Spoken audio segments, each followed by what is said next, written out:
Defense made a motion for a mistrial. Prosecutor was up to some fuckery. Potentially damaging evidence, no basis for it. The judge specifically said, do not ask that question. Do not use that as evidence. She walked right down the path and asked the question. It may be over on Tuesday morning. Batman Bruce Wayne bitch snitch. Gerald Brooks, your constitution does not apply to me because I'm a sovereign citizen, a traveler on the land. I'm the Moorish Empire or whatever, bitch snitch. Because they're so fucking absurd. If you want to be a sovereign citizen, just do yourself a favor first. Go to YouTube here and just get every sovereign citizen that's ever been before. Find me one that won. God dang, you're right. Don't go down this. It's not the path. Don't have time for stupidity. Some clever dick on the internet didn't find the great loophole in all of the world's law. Bitch snitch. God dang, you're right.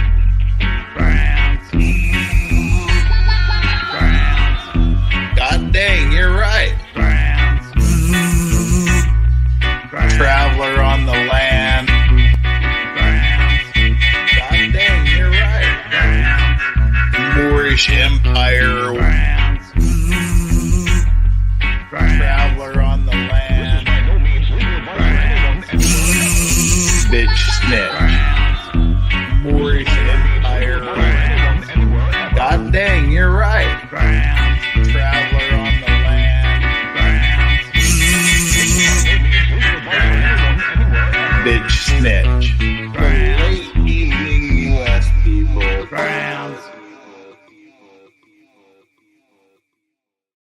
Grounds. Hey, everybody. Good morning, good afternoon, good evening, good night. Whoever you are, wherever you are, whatever you're doing, whoever you're doing it with, however good it feels, however many times you're going to do it, and why you're doing it in the first place.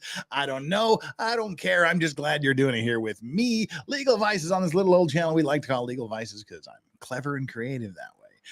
It is part 2 of the Uvalde Massacre update. Charges have been filed against Police Chief Arradondo, and an after action report, a critical incident review, has been issued, all 610 pages of it.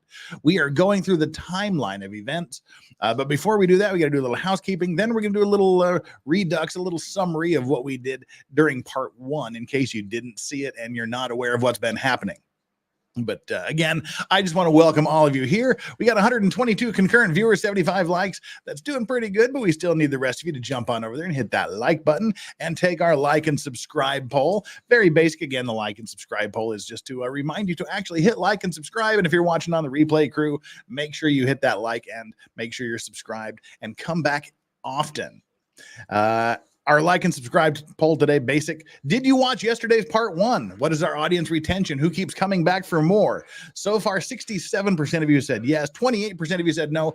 Don't worry, you 28%. We will catch you up. We'll do about a 10-minute summary, and then we'll get into today. So don't panic. We will get you caught up. We'll hit the basics. And 5% of you said, yeah, just whatever. I'm just hitting the like and sub. And we have right out of the gate, Matilda, all the way from the Netherlands. Good afternoon from the Netherlands. Thank you so much, Matilda, and a good afternoon to you. And thank you very much for the coffee money, the €2. Thank you very, very much. And Blue Varo has been a member for 16 months. Thank you so much for the support over that entire length of time. Hey, good morning. Good morning, Jacob's Proud Madre. Always a pleasure to have you here. And Kim Dodds, all the way from Australia. Good evening. Good evening to you, too. And good evening to everybody else. And we had the Howells and leads the charge from the Mo Raiders. Mo, thank you so much for the raid. If you see Mo, let her know that I'm always appreciative of her raids. She needs to stick around and hang out with us one of these days. Thank you, Mo. If you ever see this again, or again, let her know. Swan Lake Lady said, are you watching by yourself again, Jeff? Well, actually, yes, I was. And thank you for that message. That's all we're going to say about that. Yeah. No comment. Well, I already commented, but No further comment, I guess is what I will say. All right, that really takes care of everything. We got a lot of ground to cover today. 100 likes, slap it, lads. We got 104 likes now. Thank you so much, John Edwards, for apparently being number 100. All right, that's good. All right, everybody that did not see part one, here's a brief review of what happened. The Uvalde School District Police Chief, Arradondo, was fired a long time ago, but there was a grand jury that met for about 6 months, and they returned an indictment, a lengthy indictment against Arradondo, who was charged with essentially 10 counts of criminal child endangerment, felonies punishable by up to 2 years in prison each, and a fine of, I think, is like $3,000. So he's facing up to 20 years in prison for his involvement, or should I say lack of involvement, in this event. Another police officer, one of the first ones that was on scene, he went into the building with Arradondo. His radio wasn't working well. He didn't get good reception, so he went out to radio that this was happening, and he never went back in. 376 police officers on scene during this entire event. 19 small children hunted down and murdered in classrooms 111 and 112 by an 18-year-old gunman. 2 teachers killed and a bunch more wounded, while the 376 officers did absolutely nothing for 14 minutes. I wish it was 14 minutes. God, for 77 minutes, an hour and 17 minutes. They stood around outside the door, down the hallway, outside the school grounds. One officer, whose wife was a teacher in the classroom, who knew she had been shot because apparently he called her on the phone and said she's been shot, wanted to go in. Other officers physically held him back, took his weapon from him, and marched him out of the school grounds and prevented him from re-entering. I took a little bit of heat yesterday. I took a little bit of heat for my stream yesterday because I got a wee bit emotional. I got a wee bit hyperbolic in my language. I said that all 376, minus this one guy, should have been charged. That was clearly, I don't mean every single officer should have been charged criminally on the scene. I think there should have been more than 2, that's for certain. But in my passion, I spoke that, and people are like, I strongly disagree with your comment that everybody should. I didn't actually mean everybody should be actually criminally charged, but the sentiment I was trying to convey was that, again, 375 police officers stood around and did nothing, while 19 children and 2 teachers were hunted down and murdered by the gunman. They got as far, well, we'll talk about that in a minute, but they did get as far as the classroom, and then there was some wood shrapnel coming through the door, and it scratched one of their arms, and they ran away, essentially. What I mean is that at some point, we've got children, which we're going to hear about today. We heard a little bit yesterday. We have children calling their parents on cell phones saying, I've been shot, or all of my friends are dead, or help me, while the officers stood around and did nothing. At some point,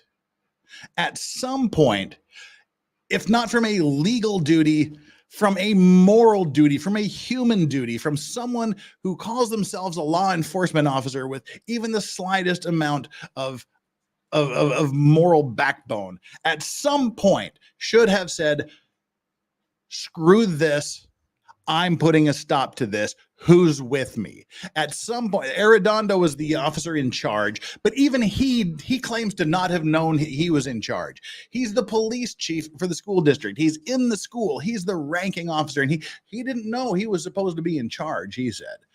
There was some confusion who was in charge. Someone should have said, look, I'm taking charge. This guy's not doing anything. We're going to put a stop to this. That was the message I was trying to convey when I said that every single one of these cops should have been charged criminally. I didn't actually mean that. I just meant at some point, someone had the moral obligation to say, you, Chief Arradondo, are a waste of oxygen. Get out of the way and let's take this guy down. but nobody did. And it was eventually the Border Patrol agents, which we're going to see later. It was eventually the Border Patrol agents. They found out and said, "What? This is still happening? We're going in." That's eventually who did it after 77 minutes. So that's a little bit about what we talked about, the child endangerment deals, the families. They settled with the city of Uvalde for $2 million in May, and they're planning on bringing more civil lawsuits against the Texas Department of Public Safety, which I hope they get $1 bajillion. I really hope they do. Now what we're doing is, after we talked about that, we read through the indictment. It was a long thing. Now we're looking at the timeline. This 610-page critical incident review has a detailed minute-by-minute timeline of what happened during this 77 minutes. And we're going to be going through that. And if we finish that today, we will start looking at some of the identified shortcomings, some of the identified failings of the police. There's more than 30 points that were identified as points where they could have stopped, slowed down, or prevented this massacre from happening. By Franz, you said it good. If you're going to be a scared bitch, don't be a cop. Not even the state police. There was every imaginable police and law enforcement officer on scene. I think probably the CIA was about the only people that weren't there. And nobody stepped in until, and again, I believe it was the Border Patrol agents said, "Wait a minute, we've got to get to the kids. Let's go." I'm just kind of scrolling through chat to see what y'all got to say here. We do have Chaos Coordinator, one of the OG members with 21 months. Thank you so much, Chaos Coordinator. Spending my work lunch break with Vices and Co. #Lorax. Yeah, the stash is coming back in after the barbecue disaster of a couple of months ago. It's almost to the point where we can start curling it again. So it's coming back. Priscilla Stevenson has just become the newest member of the Clean and Sober crew. Thank you so very much for your support. I hope you will be here for a long, long time. Thank you so much. You get a bell for that. And Jacob's Proud Madre is a new member as well. Thank you so much, Jacob's Proud Madre. I thought you remember like a million years ago. But anyway, thank you so very much. Well, that was the wrong button, wasn't it? That's the button I wanted. That was an awkward button. Thank you, Chaos Coordinator. Thank you, Priscilla Stevenson. And thank you, Jacob's Proud Madre. Deeply, deeply appreciate that. As always, we'll read the super chats when they come up so that we don't have a big delay in answering your questions or addressing the points you want to make. And again, we're not grifting for super chats, but they're always accepted. And it does guarantee that your message gets seen, it gets read, and it gets addressed. So if there's something you really need, you have to get off your chest, or you just want to say, or if you just want to show some support, do that. You'll get the comments read. Otherwise, I'll try to be reading with one eye and looking at the chat with another eye and trying to catch as much as I can. And as always, the doggos are here. If we unlock that achievement, we have the goal, the doggo goal, the $100 goal that unlocks the emotional support potato pig dog cam with whatever dogs happen to be there. And been there, done that, who's been a member for 20 months. Been there, done that says, insert sarcasm here. Okay. And Emu Warrior is even more OG than Chaos Coordinator with 22. I don't think we've had memberships more than 22 months. It's right about one of the first.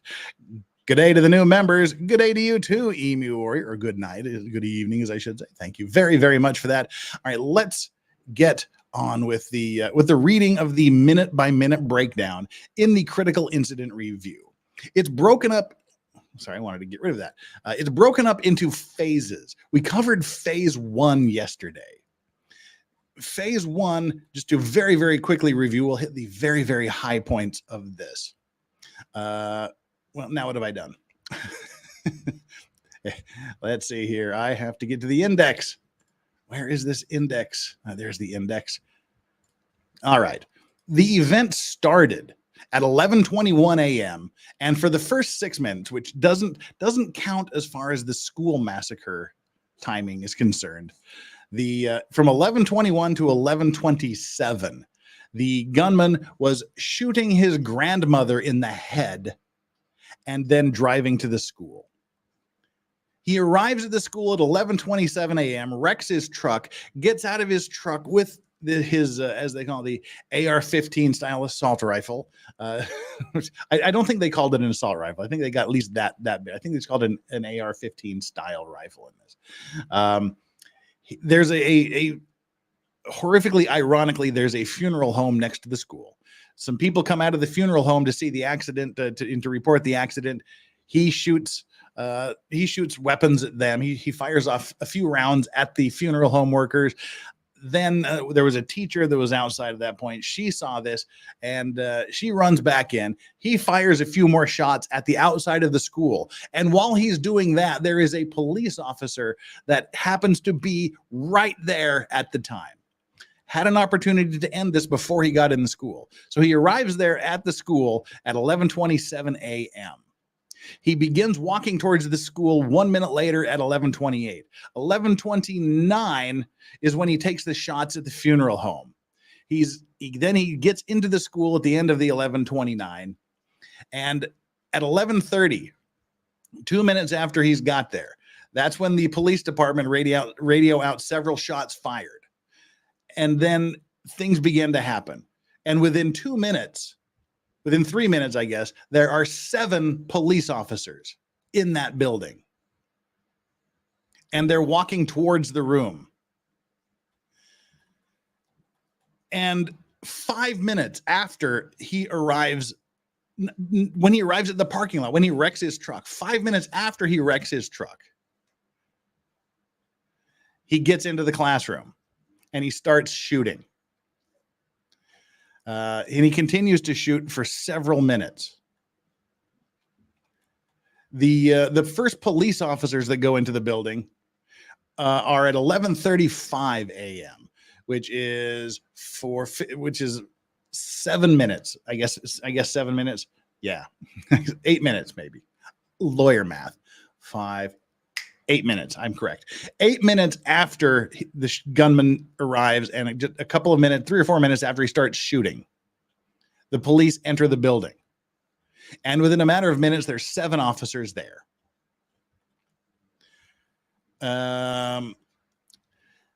Police Chief Arradondo arrives at 11:36. So 9 minutes after it happens, the police chief arrives. And with a couple of other guys, they're in there. They walk up towards the door. They're approaching the door where the shooter is. Meanwhile, there's shots being fired from inside the classroom. One of the police officers radios that he's inside the building. We have him contained. Building on the west side of the property. Careful with windows facing east. Male subject with AR. More shots are fired. I mean, and these shots that are being fired are being shot at children. Keep that in mind. So they walk up towards room 111 and 112 where he is. 12 minutes after this incident happens, they call for shields. Why did they call for shields? Well, because while they were approaching, the guy started firing. He fired a couple of shots through the door, and one of the officers was hit by some door shrapnel. Some wood was scratched by some wood, and the cops ran away. They ran back down the hallway to protect themselves. And then they call for more police officers. And during all of this, there was a phone call. There was a phone call that they're presuming was from someone in the school, from one of the children. And it simply said the caller whispered, "Help me." And then there was no further response, and the line went dead after 44 seconds. And phase 2 begins at 11:40 a.m. So 13 minutes or 12 minutes after the guy crashes his vehicle. So all of this happened in the first 12 minutes. And so we're going to start our reading at phase 2, which is 12 minutes after the incident began. And by began, I don't mean the shooting. I mean him arriving. But before we get to phase 2, Let's clear the deck here. There we are. Jacob's proud Madre, member for 22 months. There we go. Oh, you upgraded. I thought you were, wow. Let me, I should go back and check that out. You upgraded. Well, that's even better. Jacob's proud Madre. Oh, you did upgrade to the Bent Halos and Broken Wings tier membership. Thank you so very much. And you've been a proud member for 22 months. Again, I thought you were like one of the old OGs, and you were. Adara the Wholesome, neat case to check out. Chris Hastings v. Florida. Shot a guy in the face, but the guy lived and walked a mile. Yikes. No trial date yet. Filed January of 2024. I mean, that'll be a long time before he goes to trial, but I will keep an eye out for that. That sounds interesting. Zach, who's been a member for 3 months. Wow, look at me, just a 3-month-old baby. Gaga goo goo. Hey, thank you so much for the support for 3 months. Clean and Sober Crew is glad to have you. And Adara the Wholesome also says, sorry, was mistaken, filed in Phineas in Pinellas City in 2022. Okay, so it may go to trial pretty soon then. I'll definitely keep an eye out for it. Jenver has been a member for 22 months, also an OG. Only 2 prosecutions is a failure of epic proportions. I completely concur. And Hey Joe 17, rock and roll over months. Thank you for all you do. And thank you, Hey Joe, for being such a long-time supporter. Deeply, deeply appreciated. And General T-Tunes, what's up, brother? Member for 3 months. Thank you so much for your support. And it's a pleasure to have all of you here. All right, we're going to get into phase 2 of the operation now. Again, 12 minutes after the guy arrives at the school. I think it's about 9 minutes since he entered the school building. Let me bring up phase 2 here so we can read along together. And as always, I'll be inserting my comments. Can we embiggen this anymore? One more. Nope. Just one more embiggenment. So now there's all, for those of you that weren't here yesterday, the incidents are broken up minute by minute and location by location. There's about 5 different locations we're keeping our eye on, 4 or 5 locations. Just Don Solus Ginger, member for 20 months, not a slacker. Just Don Solus Ginger, a slacker is the last thing I would call you at 20 months in the Bent Halos and Broken Wings tier. Thank you so very much. All right. Phase 2 comprises the time period of from 11:40 a.m. to 12:21 p.m. So about 40 minutes. So this is a longer, everybody's cashing in their monthly memberships. I'll read them in a minute. Crimson Queen, you're up next. Next time we break them. Next time we break to read them. Phase 2 comprises the time period following the officer's initial approach through a series of 4 shots filed at 12:21 p.m. So remember, when at 12:21, these other 4 shots are fired, he has already been there for almost an hour. Been there for about 50 minutes. 50 minutes with all of these officers outside, and he's still able to be in a position to get off 4 more shots. So we're going to find out how that's possible here now. And welcome to all 235 of you that are here. At 11:40 a.m. What I should do, I should put up a little bit of a banner here, a brand they're called, on this overlay, mentioning the time the shooting began, or the time that he arrived. Where are we at here? Let me just do this really quickly. Delete that one. Delete things to add things. And just to double check the exact time here, it was 11:28 when he arrived. No, it wasn't. I'm sorry. I don't want to misquote this, so let's go back here. That's what we needed. Go away. The subject arrives at Robb Elementary and crashes his vehicle. So 11:20. I was right. It was 11:28. Go back to phase 2. Shut that down. Add the banner that says, "Oh, I can't make an overlay." I will put a banner at the bottom. So the shooter arrived at the school at 11:28 a.m. So this way I don't have to keep reminding myself and you of what time he got there. So we'll add that banner right here at the bottom. There, so it won't cover anything. Is that too big? If we scroll it, it makes it smaller. I don't know why, but if we do scroll it, it makes it smaller. Let's do scroll. And no. Cancel that. And edit this. I apologize. I just got this idea now.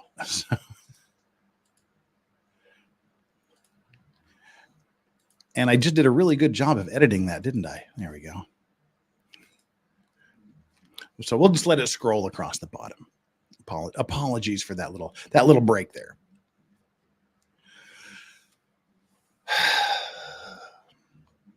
They didn't think he was in an office. They knew he was in classrooms 111 and 112, and that was part of the deal that we'll get to Arradondo and his dumbassery here in more detail later. So, right at the West Building North Side hallway. This is the hallway where rooms 111 and 112 are. Lieutenant 1 takes steps again towards classrooms 111 and 112, but ultimately returns to the T intersection. This third retreat by Lieutenant 1 ends all forward momentum towards the door during the initial approach. And at the same time, radio traffic and then at the West Building South entrance. Sergeant 1 requests numerous assets over the radio, including air support, ballistic shields, flashbangs, and for the Texas Department of Public Safety to be notified. They also provide an update on the situation, communicating that a male subject is inside the school, still shooting, contained and barricaded. Okay, this is what you're talking about. All right, I apologize. In what Sergeant 1 currently believes to be an office. He didn't know that they were in a classroom because he was the one that said, oh, God, I can't get good reception. I'm going to go out. He never got to the classroom. So that may be why he thought it was an office. That's why he may have thought it was an office at the time, because he left the building before they got near the room and he never went back inside.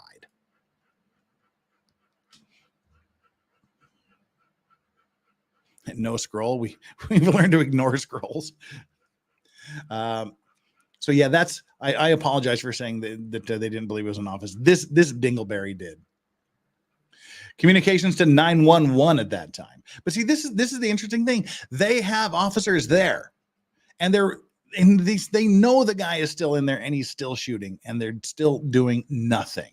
911. A teacher calls 911 from inside room 102. Stating that they're locked down in their classroom and they believe someone is shot inside another classroom in the building.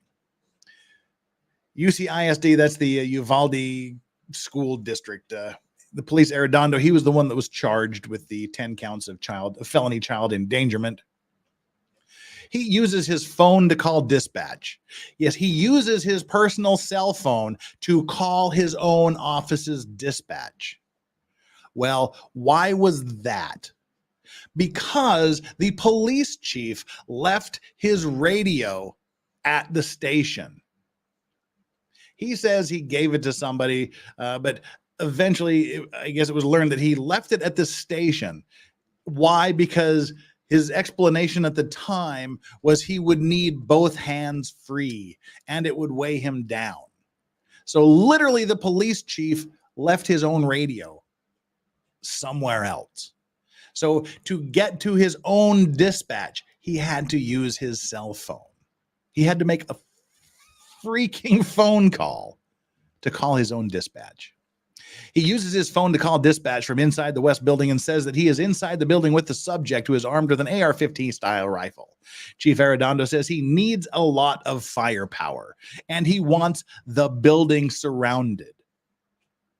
Meanwhile, children are being murdered inside the room. As he is on the phone with dispatch, he learns about a call occurring at the same time from another teacher in classroom 102 who is stating they believe another teacher has been shot. Chief Arradondo asks whether the teacher is with the shooter, but dispatch does not know. He tells dispatch that the shooter is in room 111 or 112, then asks for SWAT to set up by the funeral home across the street. He says they need more firepower because all they have are handguns and they need to surround the building. Then he tells the dispatcher, I need you, the dispatcher, to be my radio for me. Exactly, Jeff K. Not like the guy in charge needs to hear the radio anyway.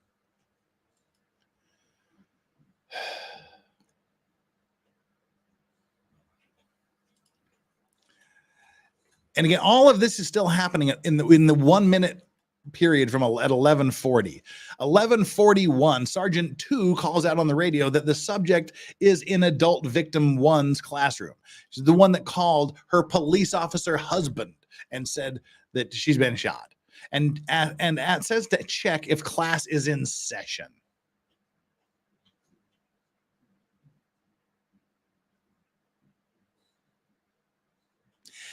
Yeah. The sergeant asked if class was in session. Freak do you think? USCO Deputy 2 and Deputy 3 and Deputy 4 arrive at the north side of the West Building. The West Building is where all this happened, and inquire about the situation. Pray, good sir, do tell what might be the situation inside. Each of them initially positioned themselves at the entryway. They learn the subject is inside, has fired multiple rounds inside the classroom, and that it is unknown whether any children are inside. Well, why are they not sure? Why are they not sure whether there's any children inside, you might ask? Well, remember I said that they got the one phone call saying, help me. Dispatch never told anyone about that phone call. It was never broadcast over the radio that they had got a telephone call from someone saying, help me.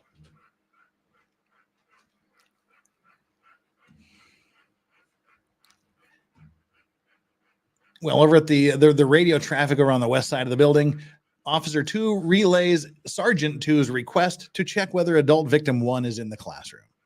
Yes, KT, nobody bothered to mention that there was a call from someone saying, help me. They relayed the question to check whether the class was in session. Radio traffic. Dispatch notifies over the radio of a possible gunshot victim in the classroom across from room 102 and adds that the teacher is in room 116, barricaded inside a closet. Another teacher had called and said, I'm inside my closet in 116. Now on the outside, what's happening out on the perimeter? Family members and community members are on scene. And again, this is just a few minutes. There were 13 minutes after the guy arrives, the families are starting to show up. They're on scene near the funeral home while the first EMS arrive in front of Robb Elementary.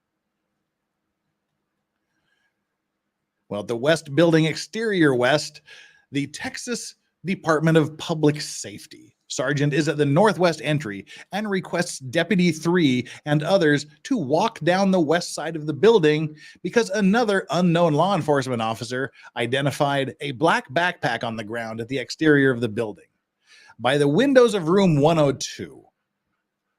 After approaching the bag, the DPS sergeant appears to call off the recovery of the backpack, stating it's too risky, and returns to the north entryway. It's later discovered that the bag belongs to the subject and contains dozens of loaded magazines.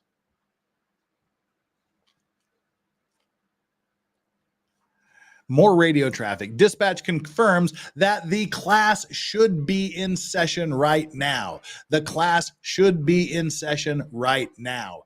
It was stated twice. So now there is no reason for anyone to suspect that that room is empty. Upon learning of the status of classrooms 111 and 112, Officer 2 relays over the radio that the class is in session. This information is transmitted and picked up on Leo's radio on both sides of the hallway. Uvalde Dispatch advises over the radio that Chief Arradondo, quote, has stated he got the shooter in room 111 or 112. He's going to be armed with a rifle. Uvalde Dispatch also states Chief Arradondo is requesting SWAT by the funeral home south side of the building. Meanwhile, the shooter is inside the building on the west end. This transmission is picked up on Leo radios on both sides of the hallway. More family members arrive at the scene near the funeral home. 11:43 a.m. Radio traffic. More radio communications broadcast that the subject is barricaded in one of the offices and also advised that he is still shooting. An officer requests assistance with crowd control at the funeral home. What about shooter control? Anybody think of getting any shooter control actually inside the effing building, inside the effing room? Apparently not. West building, northwest entrance. Outside the northwest doorway, the deputies inquire whether the kids are inside the classroom 111, 112, and an unknown Leo off camera responds that class is in session. 11:44, the subject fires a single shot inside the classroom. 16 minutes after he arrived. There is no reason why the shooter should still be alive at this point, let alone taking more opportunities to murder more children. 11:45 a.m. Officer 2 is outside the doorways of room 129 and 130 and asks the Uvalde County Fire Marshal whether there are any students in the rooms. Listen to that. Process that. The shooter has been inside the classroom now for more than 10 minutes. I think around 12 minutes. The officers have been there about the same amount of time. And this is nearly 20 minutes later, and now someone thinks to ask, do you think we should see if there's other kids in other classrooms?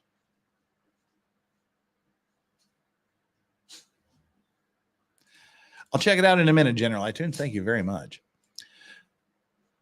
Exactly, Jeff K. Whatever it was, I agree. Oh, yeah. Thank God the gunman didn't have that backpack, or it could have been way worse. Exactly. But look at this. We're 17 minutes from the time this kid arrived at the school. And now they're asking, are there any other students in the other classrooms?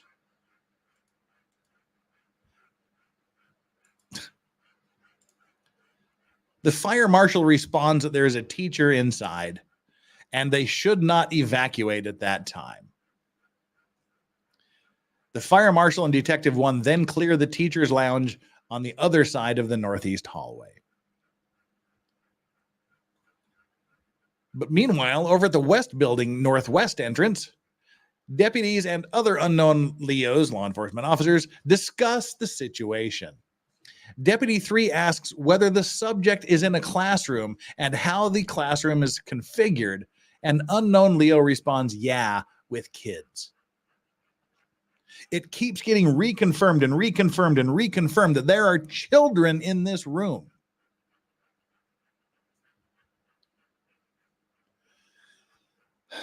Radio traffic at the same time. The Department of Public Safety Dispatch advises all Valverde County units and DPS Criminal Investigations Division to respond to the scene of the Robb Elementary School shooting as quickly as possible. 11:46 a.m. 12 law enforcement officers are at or near the T intersection. This is the T intersection of the hallway. There's like the hallway runs, and there's a T intersection in the middle. There's 12 officers. Meanwhile, there's officers at either end of the northwest hallway. Oh, shoot. I have to take an emergency phone call here real quick. Hang on tight, guys. I will be right with you.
All right, I apologize for that. That was a little bit of an emergency phone call I had to take there. I apologize for that completely. Please forgive me. But problem solved, not a distraction anymore. It turned out to not be a big deal as it was thought to be. Good. Whew. Whenever anybody calls, it's 11 p.m. here. It's almost 11 p.m. here in Korea. So nothing good ever especially if, nobody ever calls for a good reason at this point of the night. It's not a friend. So, all right, got it. Apologies. Let's get back at it. All right. So they want people to come in as quickly as possible. And there's 12 officers at this intersection, 12 of them, and they're deliberating tactics. How about just go through the damn door? Maybe someone's going to take a bullet in the chest. Maybe one of us won't make it, but by God, we'll save as many of these children as we can. I know that sounds like the heroic thing to do. And it's the Pollyanna view, but I would just like to think that one of them would have that courage. Some officers note with the crossfire with the other side of the hallway. What crossfire with the other side of the hallway? Uvalde County Precinct 1 Constable Johnny Field, there's a name for you, asks whether a window is present for them to do negotiations through. This mother effer wanted to conduct negotiations, and so did the police chief, by the way. Gee, do you think we can talk to the guy? It's a room full of children, you moron. They want to know whether there's what about a window where we can just blow the mother effer's head off and end this thing? How about that? A window can be used for that too. And another officer says they need a bullhorn. Officers identify Officer 3, not among the officers present at the time, as a negotiator.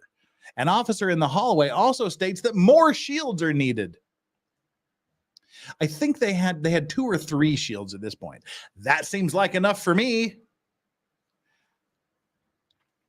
But what do I know? And what's happening out on the perimeter? Parents and family members gathered around the school shout at law enforcement officers on the other side of the fence, on the north side of the building. Some say their kids are in the building. Others say either you go in or I'm going in. The parents have the right damn idea. We're not cops, but if the cops ain't going to go in, we're going to go in and save our children. 11:47 a.m. Dispatch states that CPB is sending all units to respond. How much of this time is being wasted getting 376 police officers on scene? Well, the school district Raptor alert. That's another one of the that's the school district sort of Amber Alert type situation. It entered now. The Uvalde High School enters lockdown. This is the 3rd school that's been locked down. 11:48 a.m. Exactly 20 minutes have elapsed since the shooter arrived on scene.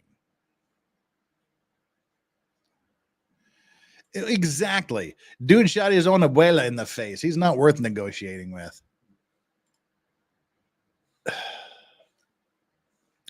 Multiple law enforcement officers are at the T intersection. Constable Fields asked whether the UPD team has a team that they can stack and a shield. Officer 2 responds they only have 1 shield. Okay, they have 1 shield. Sergeant 1 requests UPD communications to contact all schools and have them locked down. Communication confirms it will contact schools to lock down. Sergeant 1 also communicates over the radio that multiple agencies are on scene and they're trying to secure the outer perimeter because families are arriving on scene. Notice how the priority has shifted from preventing parents from getting involved, from holding parents at bay, than are focused on actually solving the problem and eliminating the shooter.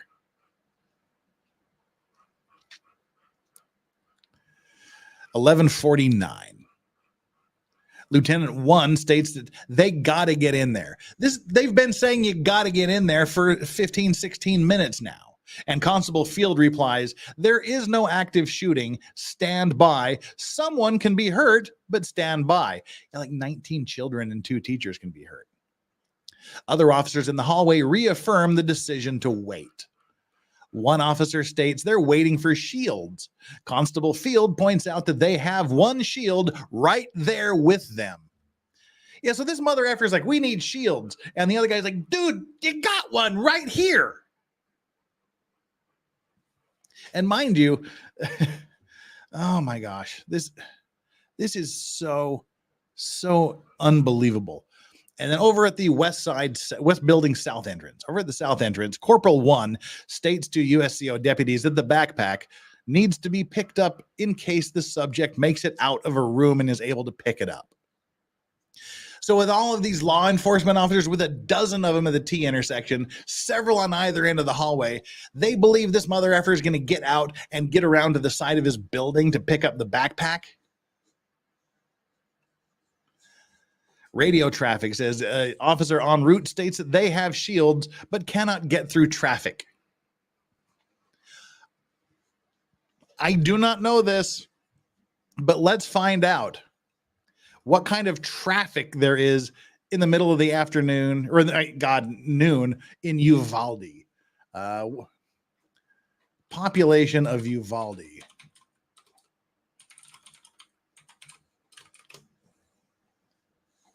They have 15,000 people in Uvalde, Texas. And I would guess that at least half of them would be at work. What heavy traffic is there to get through in Uvalde, Texas in the middle of an afternoon?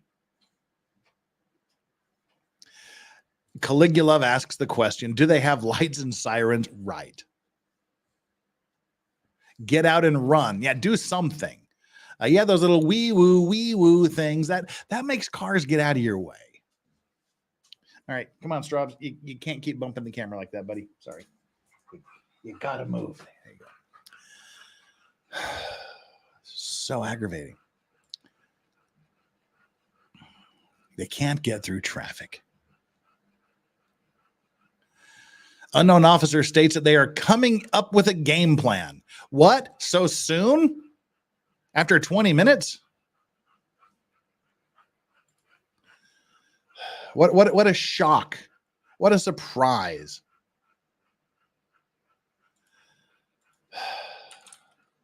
Only 20 minutes and they go, oh my gosh, we're still coming up with a plan.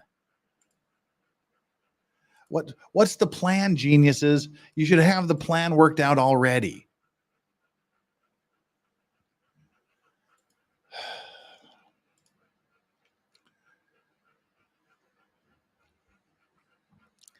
(11:50 a.m.), 22 minutes after arrival.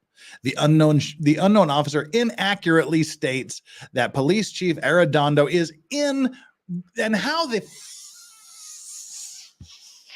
freak. We're only 50 minutes in. I'm trying to keep my cursing to a minimum. How the freak could this possibly happen?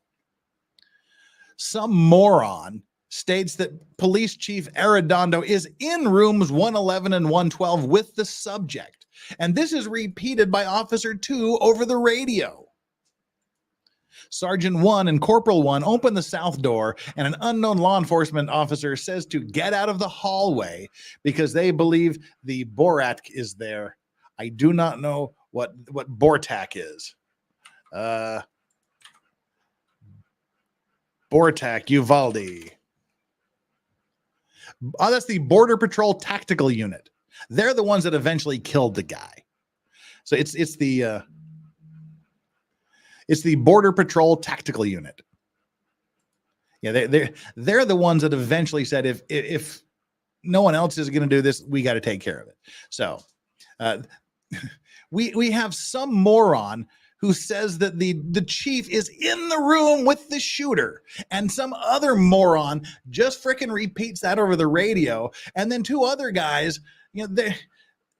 they say get out of the hallway. They're telling everyone to get out of the hallway because the Border Patrol is here.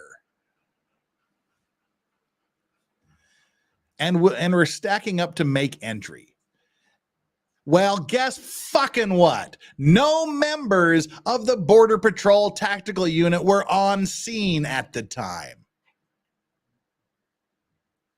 Sergeant 1 rebuts the unknown officer, stating that Chief Arradondo is in charge and in the room.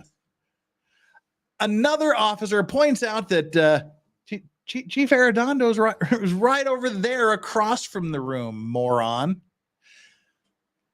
This is 22 minutes after the guy arrived.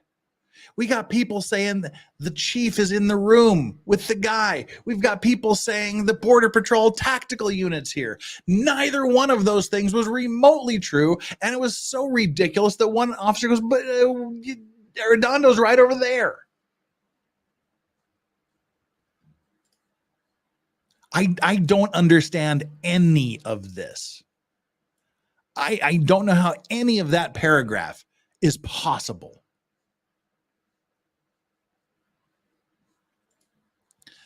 Well, at the same time, on the West Building North Side hallway, upon hearing the radio communication about 401, Chief Arradondo's radio code is in the room with the shooter.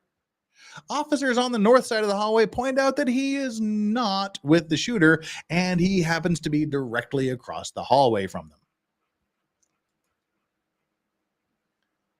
Yeah, is the chief in the room with us now? Says Flux. They're here. Knock on the table 3 times if police chief is in the room. Well, the Raptor alert again. Batesville Elementary enters lockdown.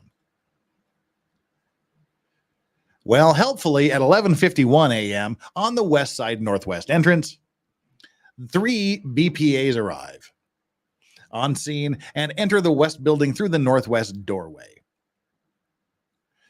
Constable Field says we need a stack with that shield. They need to stack some officers behind the shield, you know.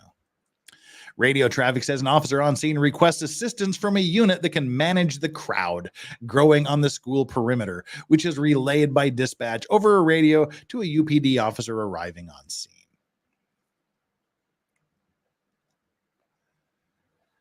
(11:52 a.m.) A deputy brings a shield to the T intersection, noting that it is not rifle rated. Durr.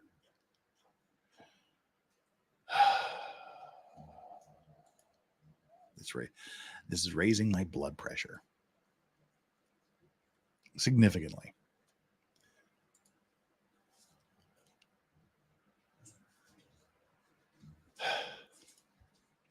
Well, at the same time, on the West Building's south entrance, officers outside the south doorway discuss BORTAC. Well, great. They're discussing someone that ain't there. Sergeant 1 states they're coming, and another officer states that they're already there and on the other end of the hallway. CPB personnel have arrived on scene, but yet again, no members of the Border Patrol tactical team have arrived. We literally have some dumbass that keeps saying that the Border Tactical Patrol is there. Some dumbass keeps contradicting the people who seem to know what they're talking about. Radio traffic says an unknown officer requests to have EMS come prepared and to wait for them at the funeral home. How sickly ironic is that?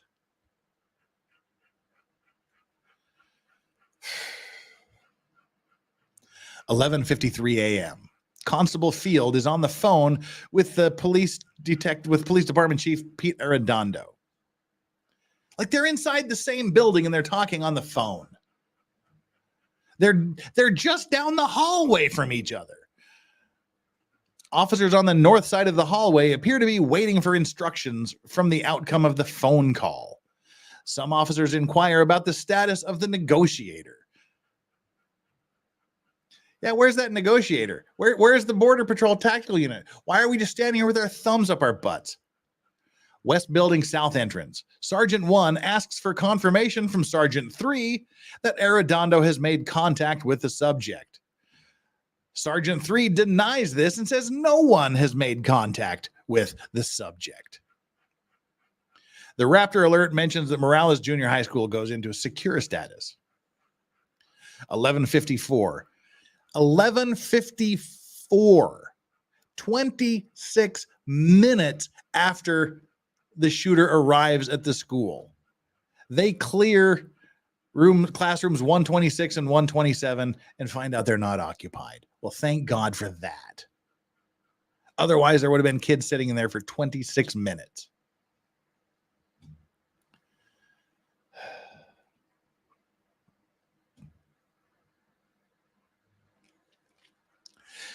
EMS arrives on scene near the funeral home. 11:55 a.m. Constable Fields ends his call with Chief Arradondo and announces that they are going to clear the room next to classrooms 111 and 112 and start negotiations. Here's how you start negotiations. Knock, knock, bang. That's how you do your negotiations. 11:56 a.m.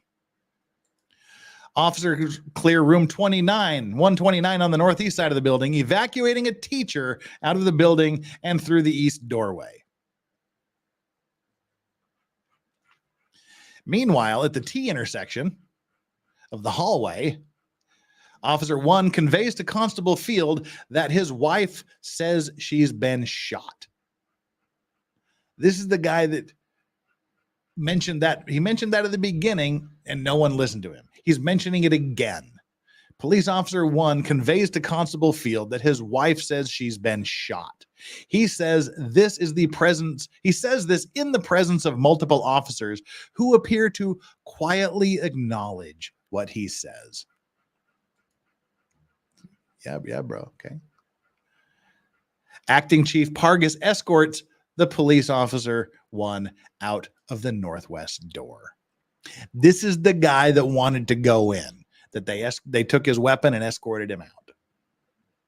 That's a very nice way of saying that this mother effer wanted to go in and protect his wife and take this mother effer out himself, but they stripped him of his weapon and frog marched him out the door. West Building South entrance. Officers on the exterior of the south side discuss the status of victims, whether there are any children present, and if they can have the information confirmed with the school. Officer 2 states that they think the subject is in the classroom of Officer 1's wife. Why are they still asking if there are children present? They were told class was in session. They've got a teacher in the room that's been shot.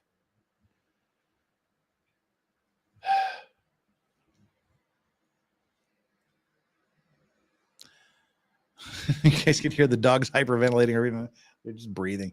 Yeah. Radio traffic says an unknown officer on the radio advises that more civilians are approaching the school perimeter. Then an unknown officer responds, "Let PD take point on this." They're literally spending more effort on controlling the crowd than taking this guy out.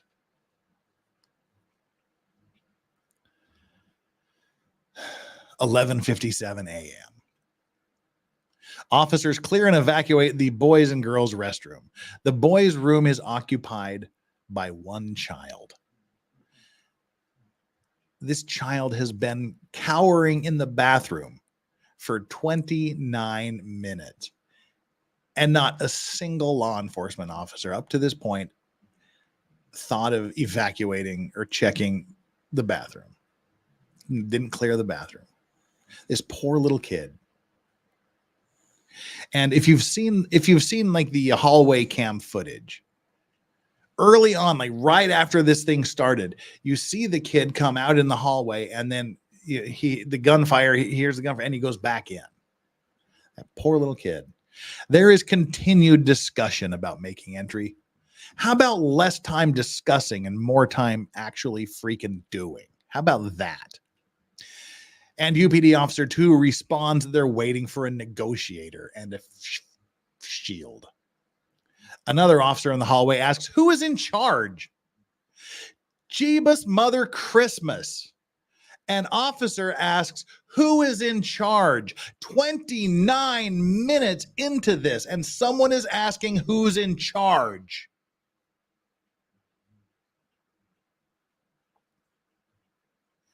Officer 2 indicates it's Police Chief Pete Arradondo.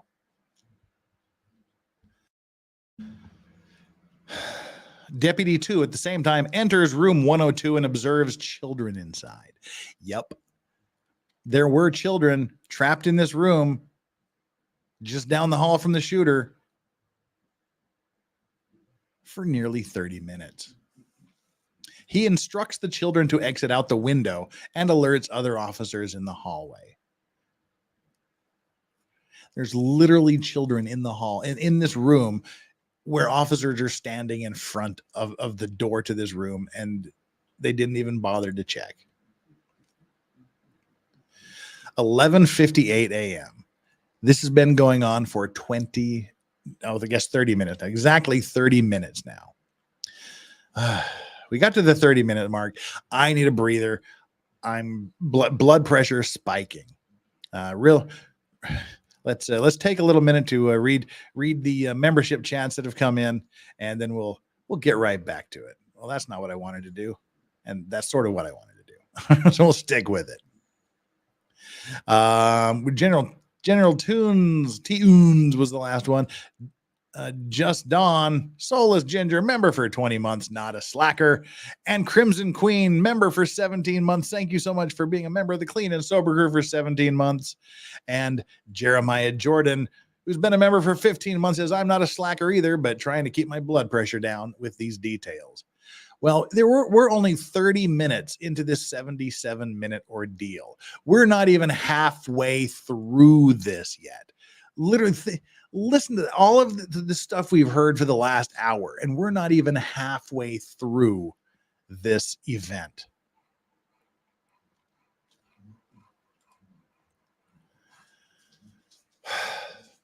We've got 292 people watching and 270 likes. That's a great number. Thank you so much. But there's been some turnover, so make sure you hit that like button. Hit the subscribe button if you haven't already done so. Just a quick little reminder. And if you are subscribed, just another quick little reminder to make sure you're still subscribed. I would love your subscription. And those of you watching on replay, whatever point in time this happens to be, make sure you subscribe too. You won't regret it, I promise. If not, we'll give you your money back. All $0 of it. Because it's free to subscribe. And we have our like and subscribe poll here. Let's check how you're doing here. How many of you watched part 1? 57% said yes. 33% of you said no, you didn't watch part 1. And 10% say, whatever, just hitting the like and subscribe button. So for you 33% that haven't seen part 1, we went through the indictment of Police Chief Arradondo. We went through a brief history, and we went through phase 1 of this that took care of, I think, the first 12 minutes of the event. So go back and watch it. If you want to catch up later. As I mentioned yesterday, at the end of today, I'll be making a Uvalde playlist from all the other Uvalde videos I've done. And all right, we'll jump back into this here. Just needed a palate cleanser. And speaking of palate cleanser,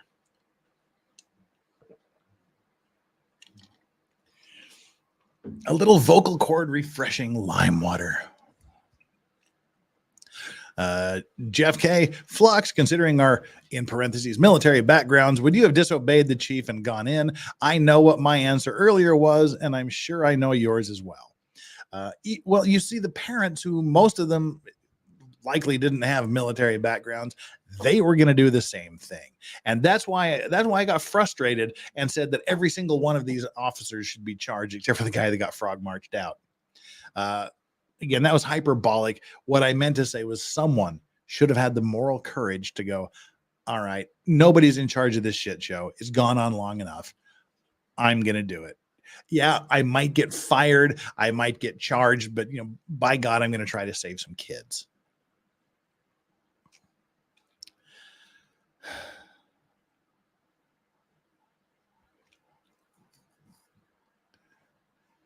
Do you think Uvalde will result in any type of new protocols or school assault rules of engagement? It's been 2 years. No. Nope. I don't think there will be. There hasn't been yet. It's been 2 years, 2 years and 2 months. So why would there be now? You got to figure nope on that one, I think, unfortunately. But let's get back 30 minutes. This happens at the 30-minute mark. Hey, Roy. Roy Lozinger arrives on scene. All right, 11:58 a.m., 30 minutes after the shooter arrives. Officers clear room 131 and 132 through an adjoining door. Staff 1 is evacuated from room 132 via the northwest entrance, and no one is present in 131. There is more discussion among the officers on the north side of the hallway. The Department of Public Service agent inquires whether children are inside the classroom with the subject, and an officer responds that they do not know.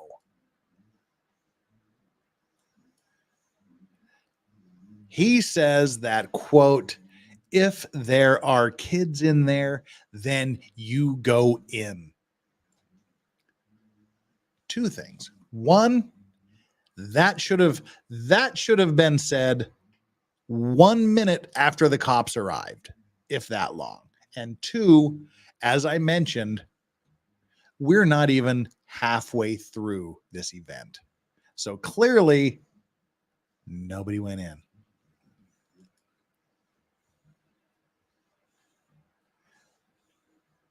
And Irish Rover, that is exactly what happened. That's a good way to paraphrase it. Parents, my child is in there. Police, I'm in fear for my life. And the parents saying, I'm going to go in if you're not, and then being forcibly prevented from doing so by police officers. Look, the last time I pulled this out was, when we did the body cam footage about Police Chief Arradondo. This is beyond embarrassing. It's reprehensible and disgusting. And there's a great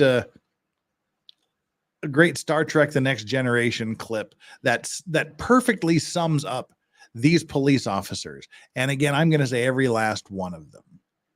And particularly Arradondo. Coward without the moral courage to prevent an atrocity. You offend me. A coward without the moral courage to prevent an atrocity. That sums up this situation so perfectly.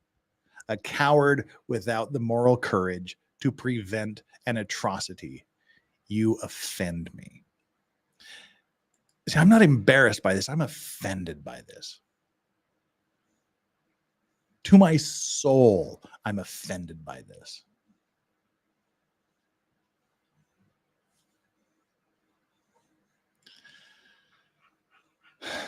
If there are kids in there, then you go in. Or not, whatever. Was that from one of the movies? Well, still the Next Generation movies, not the TV show necessarily. Well, at this point in the West Building West exterior, officers evacuate students and a teacher from room 102 through the window out to the west side of the building and towards the funeral home. Yeah, unfortunately, there's 19 other kids and 2 teachers that are going to be evacuated towards the funeral home that ain't going to leave the funeral home for a couple of days.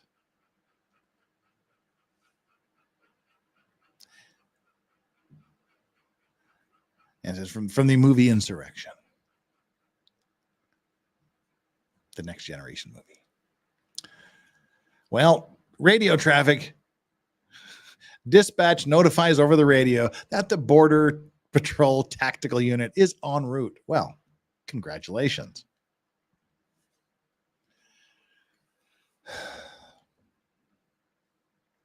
$11:59 a.m.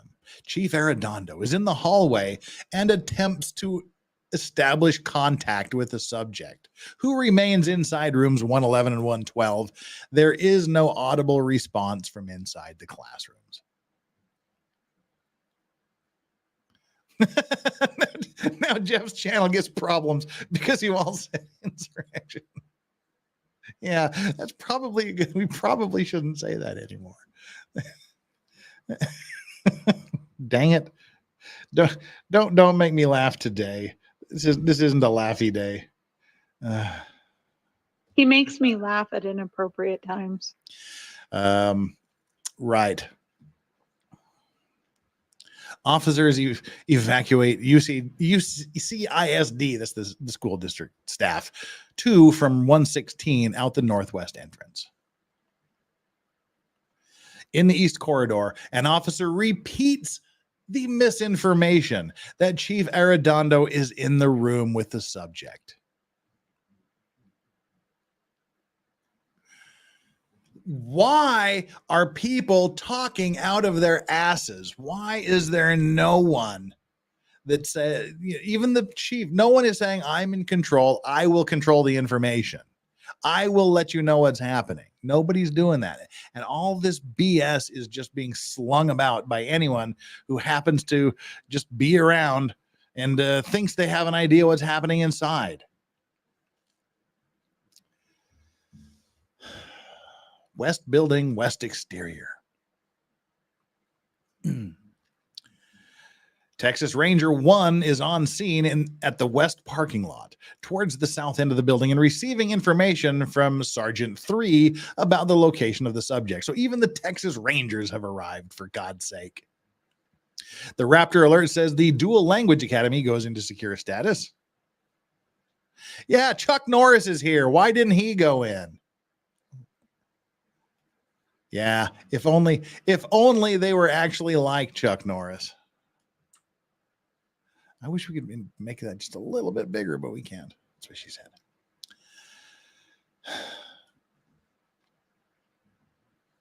Chief Arradondo, that superhero that he is, continues negotiation attempts, stating that these are innocent children and that law enforcement doesn't want anyone else to get hurt. I want one more person to get hurt. So he's yelling through a damn door, these are innocent children. Think about the children. He's like, yeah, I already hunted down a bunch of them. Do you think he gives a shit about these children? This guy, you can't charge him with enough crimes. Over at the funeral home, a large group of evacuated children arrives at the funeral home along with the teacher. 3 more groups arrive shortly after. Radio traffic says dispatch advises that air operation is en route and almost on scene. Officers request positive ID on the subject. Yeah, the dude that shot his grandma in the face about 40 minutes ago, that guy. Raptor alert mentions the Crossroads Academy goes into secure status. Well, we've got past noon. I would have settled for Steven Seagal. At least he supposedly would go in there. If he get out of his chair, he can't get it. Just roll him in on his chair. He doesn't need to get up. Well, gee, here we are. This has been going for 4 minutes. Chief Arradondo continues his attempt to make contact with the subject.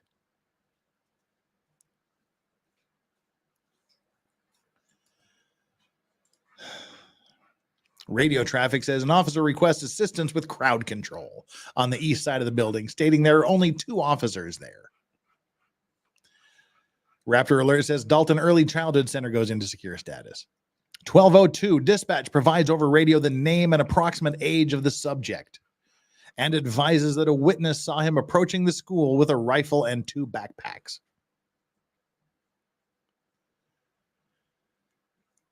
Well, out on the west side, officers evacuate children from the window of room 103. So more than 30 minutes later, they're still clearing kids out of the school.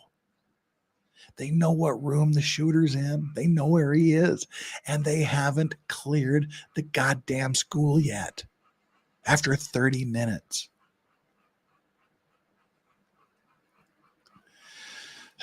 Out onto the west side of the building and towards the funeral home.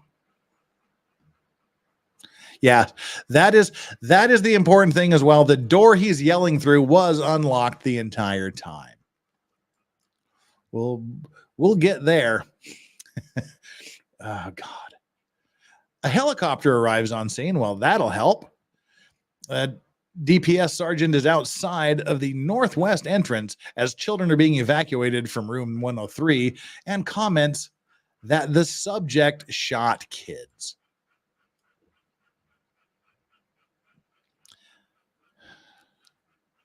Yeah, the classroom that was shot up was a 4th grade classroom, Flux.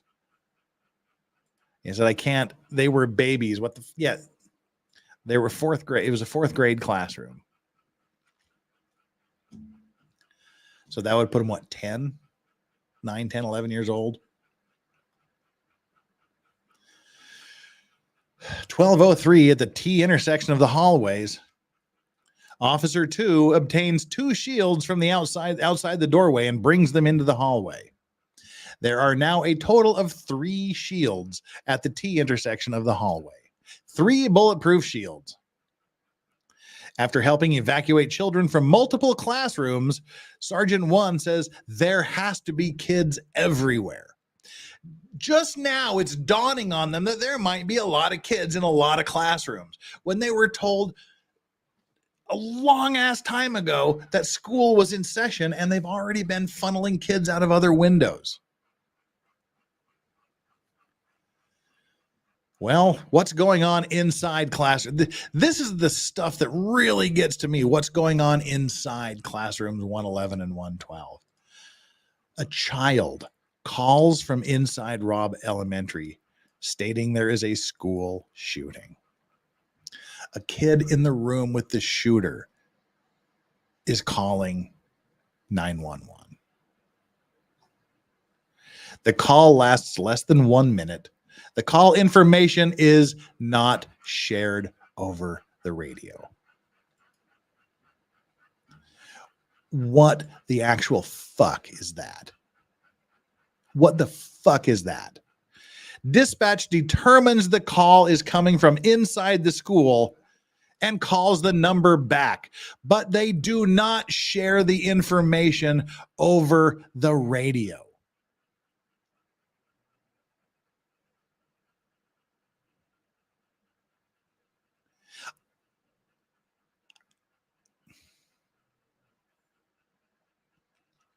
That's the shit I can't get past. They've had 2 calls, and neither time did they share over the radio that they're getting phone calls from inside the school. And then they call the number back. Yeah, make the phone ring. That won't draw anybody's attention, will it? Exactly, Ozzy. That's exactly what I was saying. They call the number back and draw attention to the kid. Exactly. Officers break out windows from room 104 and evacuate children through the window onto the west side of the building, sending them toward the funeral home.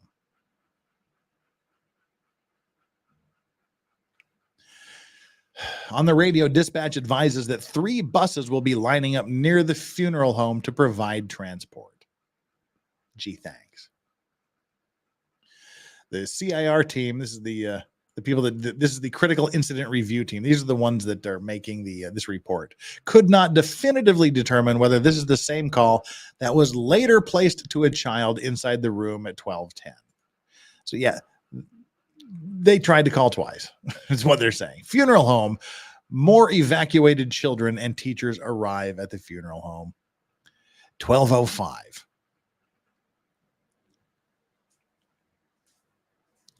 The misinformation that the police department chief Pete Arradondo is in the room with the subject continues to be shared, this time by a deputy to a game warden on scene.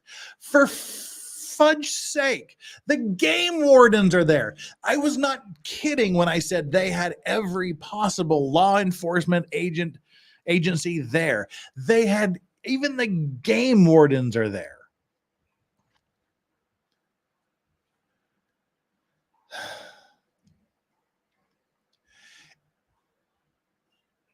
And this guy has his head so far up his ass, he's just spouting rumor and crap he's hearing that the police chief's in the room with the guy.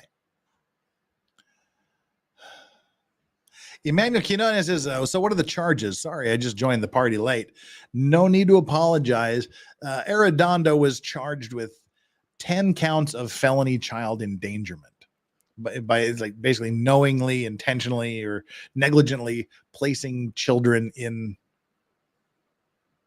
threat of imminent bodily harm, injury, death, whatever that was. He faces up to a maximum of 20 years in jail. The first officer on scene with Arradondo that had bad radio reception, so we went outside to make a radio call and never went back in, was charged with 29 different counts. We don't have a copy of his indictment yet, but when we do, we'll read through it. So those are what the charges are.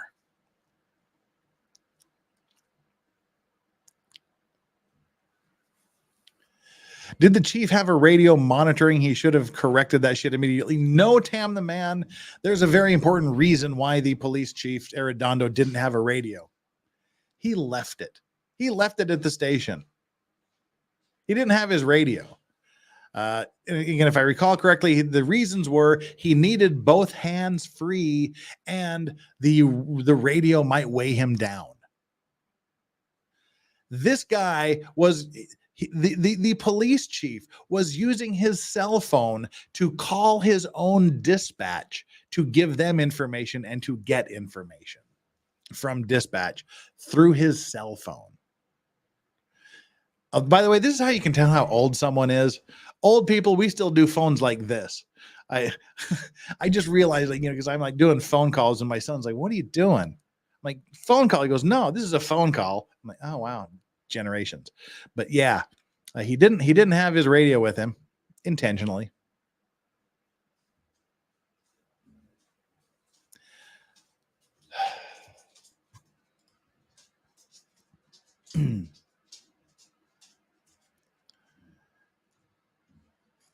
How stupid is this, Jesus? So the game warden guy keeps spewing this BS. 12:06 p.m.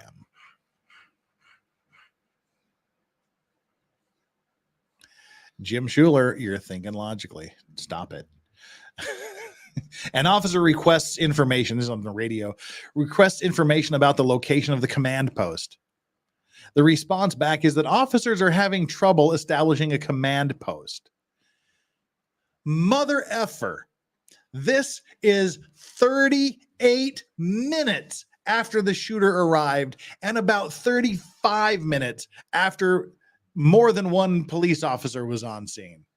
More than a half hour has gone by and they're having trouble establishing a command post. Can you comprehend that BS? And they need officers to keep parents and family members at bay. And they're trying to push their way into the funeral home. The West Building exterior. Officers evacuate children from room 106. 40 minutes into this, and they're still evacuating kids, for God's sake. Out the window onto the west side of the building and send them towards the funeral home. Over at the funeral home, more children arrive and teachers arrive. Radio traffic says that Ranger 1 requests the Department of Public Safety to send all troopers available to help out and to eliminate the target. Oops, I'm sorry. That's not what it says. I meant to say to assist with crowd control.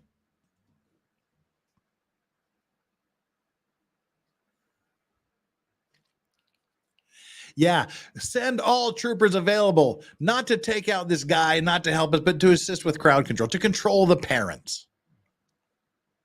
An officer inquires over radio whether there is a location set up for reunification, but does not receive a response. 12:07 p.m. Officers discover children and a teacher inside room 108, which is unlocked, and evacuate them through the hallway out the south door. Law enforcement has been staged near the door of room 108 for more than 25 minutes. These mother effers are standing outside an unlocked doorway with children inside for damn near 40 minutes, and they had no freaking clue those kids were in there. 1, good on the kids and the teacher for keeping quiet. 2, go to hell, cops that were standing outside room 108. West exterior. Officers break out windows of room 105. Are you noticing that there's children in just about every single room in that building, and they're not doing anything till about 30 minutes into this shit show? Then they send them off towards the funeral home. Radio traffic. An officer advises over the radio that a large number of parents and family members are heading towards the northwest corner of the school, and some are armed. Bravo and kudos to these parents who are willing to sacrifice them to save the children. These are the real heroes of the day, the parents, especially the ones that are armed. Can't say that enough. These guys are the heroes. Outside on the perimeter, a deputy and Sheriff Ruben Nolasco speak with a person who says they are a family member of the subject. The person is very distressed and says that their child who attends Robb Elementary is in the building. That's interesting. 12:08. We know what time that is. It's 40 minutes. 40 minutes. 2/3 of an hour since the shooter arrived at the school.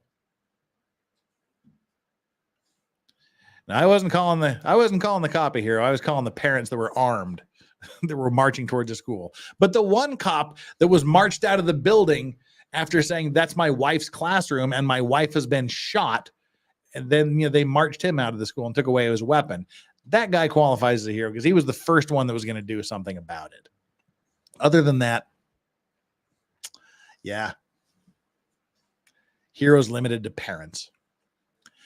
At the 40-minute mark, at 12:08 p.m., this this guy makes me mad. Police Chief Arradondo, after 40 minutes, asks Sergeant 3 to find a master key from one of the school officials. Now, we got to do two things here. Notice, I'm going to have to write this down somewhere here. I'm going to 12:08. Notice how, just keep this 12:08 number in mind to remind you how long they search for a damn master key. So the police chief now says, hey, we need a master key. We're seeking access to room 109, which is locked and has children in and a teacher inside. This is the first documented request for a master key. And when the report says this is the first documented request for a master key, it ain't going to be the last.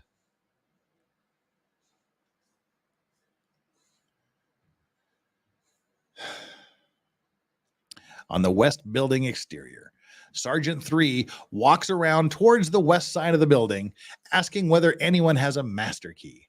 Uvalde County Precinct 6 Constable Zamora says he thought the other side had master keys. Oh, yeah, the master keys are over there on the other side of the school, I guess. The events, search for keys. The funeral home, more children arrive at the funeral home. 1 minute later, Arradondo tells Constable Zamora to have the helicopter switch locations because it's too loud.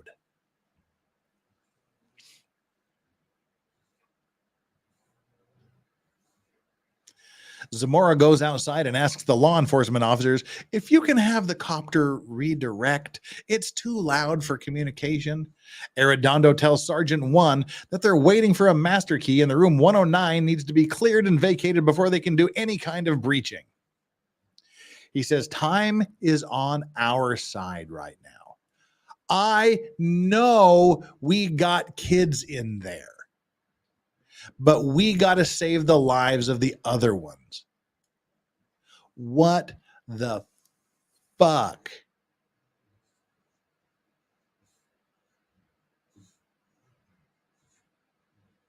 I know we got kids in there being 111 and 112. But we got to save the lives of the other ones. An officer then informs Chief Arradondo of radio traffic indicating that BORTAC has just arrived. The Border Patrol Tactical Unit has just arrived.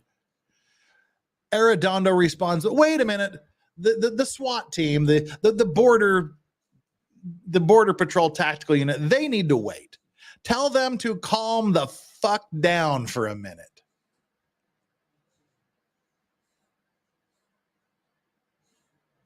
You can't charge Arradondo with enough. I don't care what. You just throw the whole goddamn book at this guy.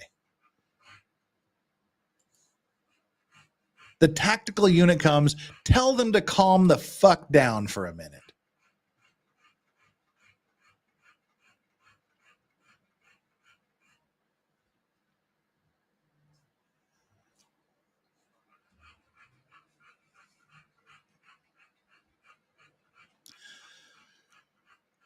Radio traffic from officers on scene advises that shields are up, multiple agencies are on scene, and BORTAC has arrived. There is also a request for the helicopter to move because it's hard for officers to hear inside and outside the school building.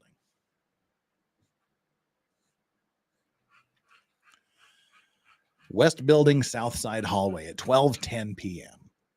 An officer suggests breaking the window out to evacuate 109. Instead of waiting for the master key, which is what they've been doing to the other classrooms that are locked. The other locked classrooms, they've been breaking out the windows and taking the kids out and sending them over to the funeral home. But wait, Chief Arradondo declines, indicating that he doesn't want to create any noise that may cause the subject to shoot in the direction as they are evacuating. Shh. Don't want to cause any noise. Chief Arradondo then calls Constable Field. Again, he doesn't have a radio to talk to the guy at the other end of the hallway because he left his radio. He's got to call him on his damn cell phone. He calls Constable Field on his telephone, talking about the need to get a master key and to verify the hallway is vacated. Corporal 1 continues attempting to communicate with the subject.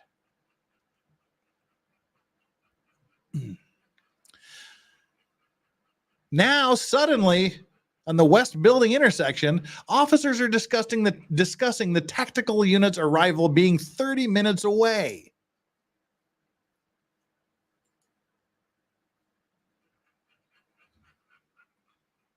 Right, Straubs? Right, Strawberry? Yeah. So you've got people saying they've arrived, and then you have people saying they're 30 minutes away. An officer asks if they're going to push or if they want to hold. It's not clear which officer is asking and to whom, and there is no audible response captured on any of the body-worn camera footage. West Building, northwest entrance. Officers are outside the northwest doorway. One officer, addressing Acting Chief Pargas, asks if they're just waiting for BORTAC. Officer 3 walks over and says that BORTAC is on the way and he needs an officer in charge to make decisions. Acting Chief Pargas refers to Ranger 1, stating that Rangers have a team coming out. Nocturne Raider says you only need 5 officers for this. Yeah, and they had 7 on scene within about 3 minutes.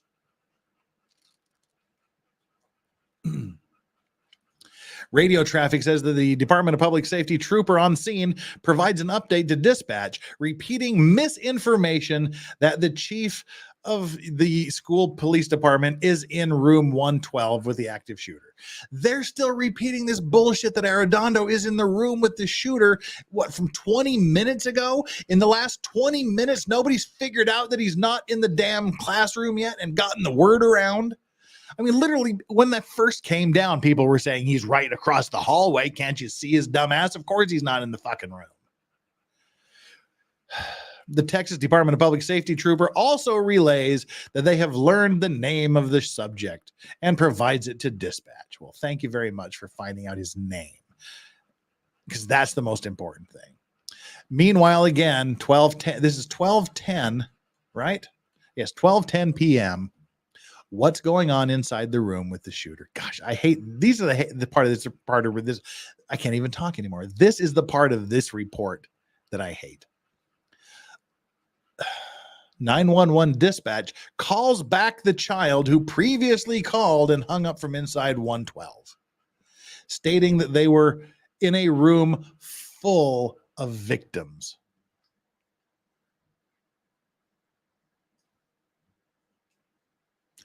This kid is calling 911 saying that there's a room full of victims, and 911 calls. Apparently, it's either another child or the other child. They said that they weren't sure which one it was, but God, the call lasts approximately 16 minutes. And while the phone line was open for 16 minutes, there were shots fired at 12:21 and the call ended at 12:26. Well, dispatch broadcast the call information over the radio at approximately 12:12 p.m. And this information is received and disseminated through both sides of the hallway. Now, everybody in the school knows that there is a room full of victims and some children are still alive and calling 911.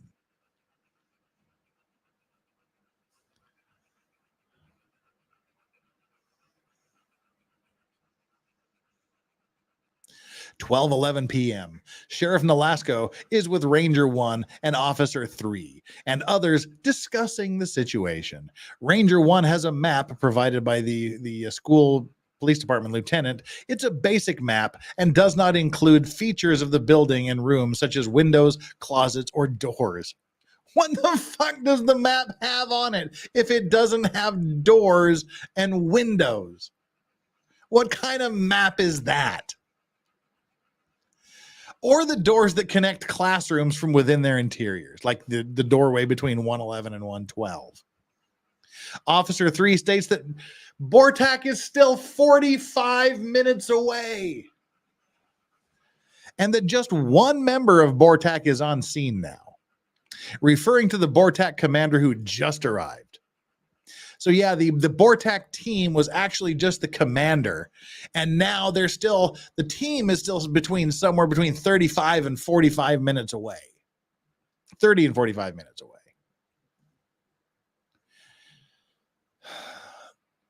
Sheriff Nolasco asks questions and provides direction regarding the evacuation and reunification location.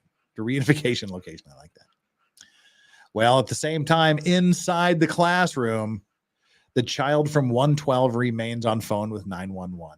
They state that their teacher is dead. Dispatch asks if the door is locked, but there is no audible response. This is a 9 or 10-year-old kid that has to call 911 and say, all of my friends are dead. The room is full of victims and my teacher is dead. This is a child that is probably laying in a literal sea of blood, talking about their dead teacher and their dead friends while this gunman is still in the room.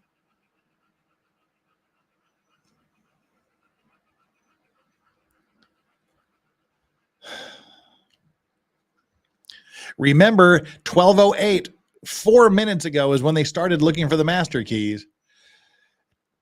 Police Chief Pete Arradondo tells Constable Zamora he is waiting for a master key, and he told Sergeant 3 to get him one.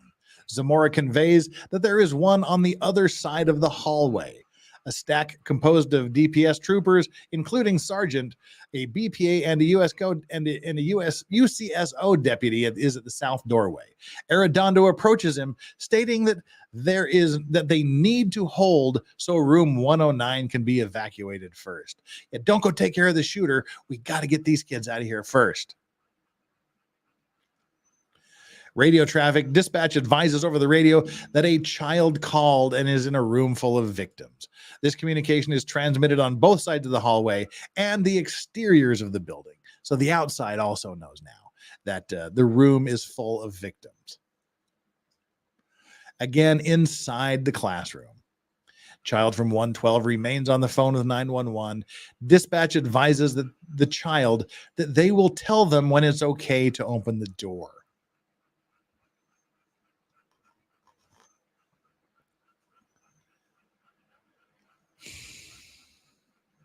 12:13 p.m.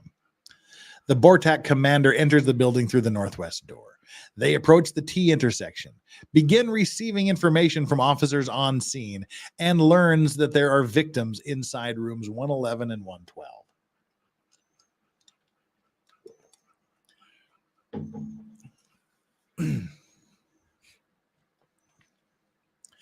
Around the same time, Officer 4 carries a crate of what they believe to be flashbangs, but learns shortly after are stinger grenades, which disperse small rubber pellets to disorient and temporarily incapacitate individuals in a specific area. Bortak commander asks about gas, and Officer 4 replies that gas is coming.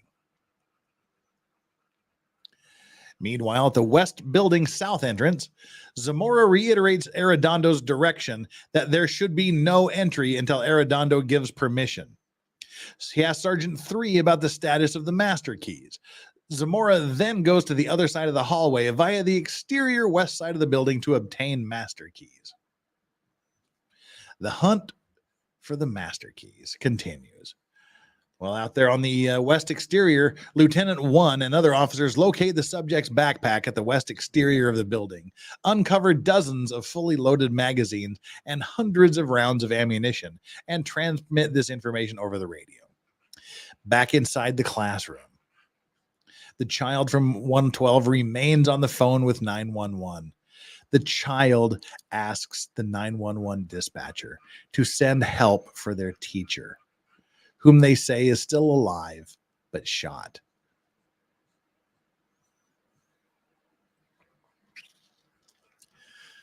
"12:14 p.m.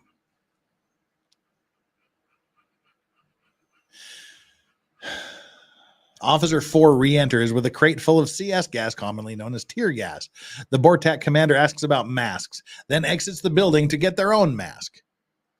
I do like how he's like, hey, what about, no, fuck it, I'll get my own mask.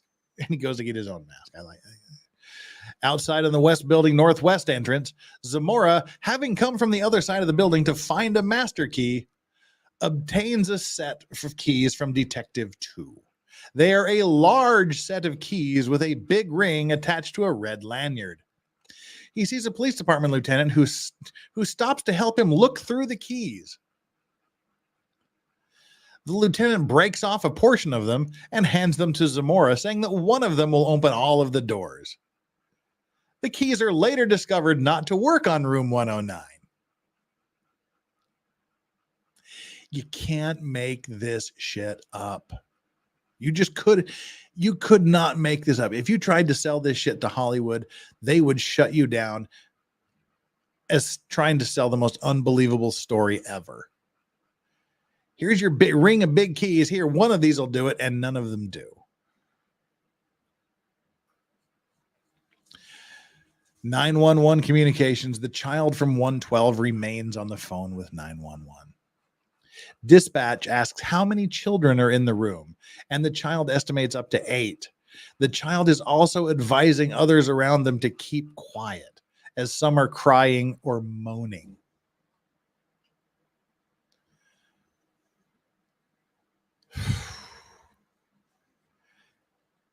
God, this, I can just only pray for all the kids, and especially this poor kid who has to report laying there in a puddle of blood that all of his friends are dead, his teacher's been shot, and having to tell his other friends who've been shot to keep quiet and stop their moaning. Oh my God. 12:15 p.m. 12:15 p.m. radio traffic. Dispatch advises there is one teacher who is still alive with wounds in the classroom with 8 or 9 children. Dispatch is, quote, not too sure about the number of wounded. Dispatch adds that their information is coming from a student inside the room. They know there's a wounded teacher. They know there's dead children. They know there's live children in the room. There is also communication over the radio between 2 officers indicating that buses are on scene. Parents should go to the rear of the funeral home, and the school district needs to be there to release the kids. Back inside the classroom, the child remains on the phone. They ask dispatch to please hurry and state that their teacher is about to die.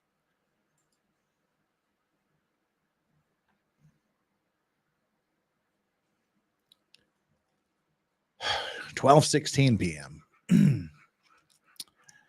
Northwest entrance radio traffic.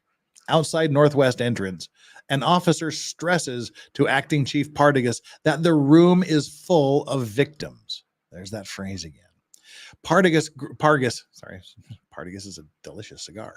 Acting Chief Pargas grabs the radio and walked away to make a phone call to dispatch. Acting Chief Pargas asks dispatch if there are enough EMS on standby, and then asks about the call from the child. At the West Building T intersection of the hallway T intersection, the BORTAC commander returns to the hallway.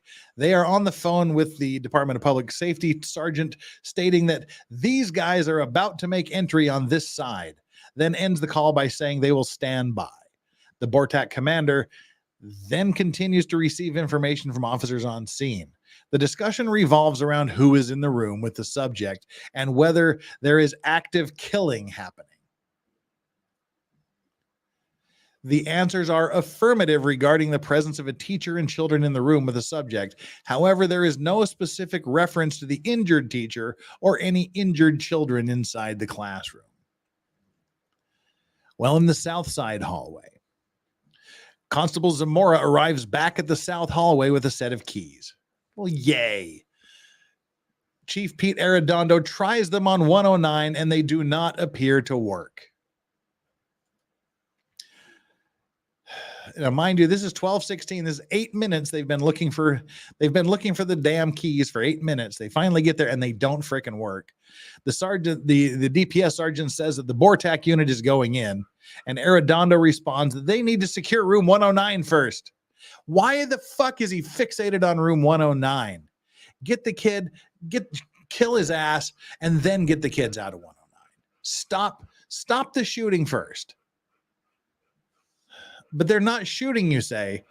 It's 12:16. There are no shots being fired. Please stand by.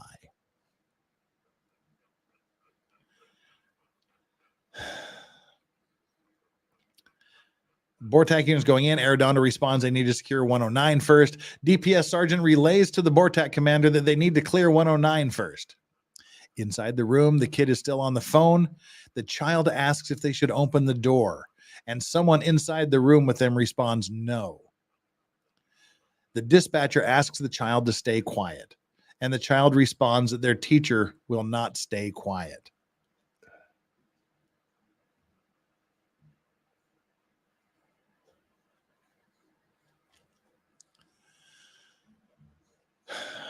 (12:17 p.m.) Chief Arradondo, Sergeant 1, and Constable Zamora continue to work on the door to room 109, trying the keys multiple times and then trying to breach it with a knife. At the northwest entrance, Ranger 1 advises Chief Pargas, Acting Chief Pargas, to establish a command post. These motherfuckers still haven't established a command post. It is now 49 minutes since the shooter arrived. 45 minutes at least since there were officers on scene. 50 minutes into this, they still have not established a command post. How does that happen? How does that happen?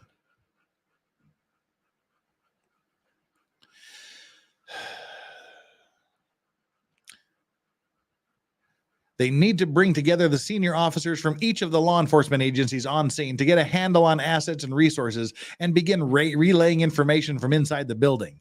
Active Chief Pargas assigns Lieutenant 2 to establish a command post. Well, thank you. Thank you very much for doing that so promptly. Radio traffic and officer request over radio for an opening to be made on Perez Street to make way for school buses that are being used for transport. Meanwhile, in the classroom, dispatch asks if there's anyone behind the door, and the child replies no. Dispatch states they're getting officers there. Well, thank you. It's only been 50 minutes. 50 minutes. 12:18 p.m., the northwest entrance. An emergency medical technician from Borstar, I'm assuming that's the Border Patrol something, search and rescue, I don't know. Somebody from the Border Patrol approaches the northwest door and asks about the location of room 12 where the victims are. There's initial confusion about the status of victims in 111 and 112. One officer at the doorway states affirmatively that there are victims inside the room. The Borstar EMT enters the hallway and continues to the T intersection.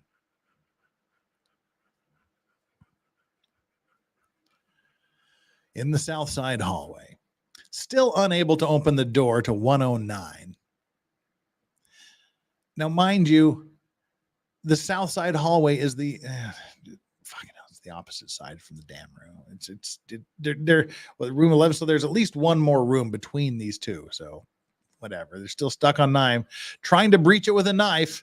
Constable Zamora also tries speaking through the door, announcing himself and the other officers as law enforcement. However, the children and teacher inside the room do not respond.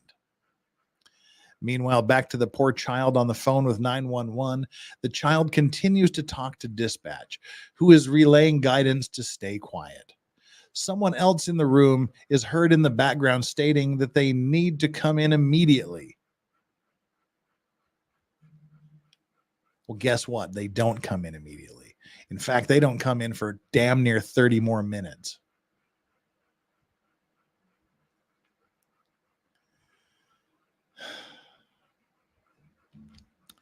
12:19 p.m.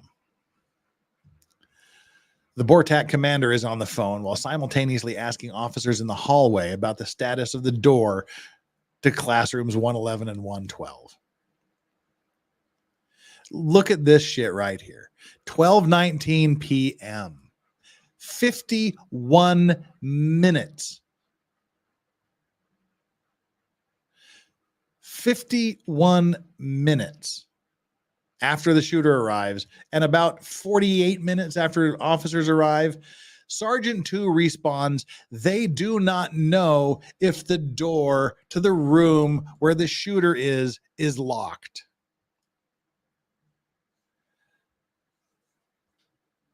The BORTAC commander seems to hear the door is locked.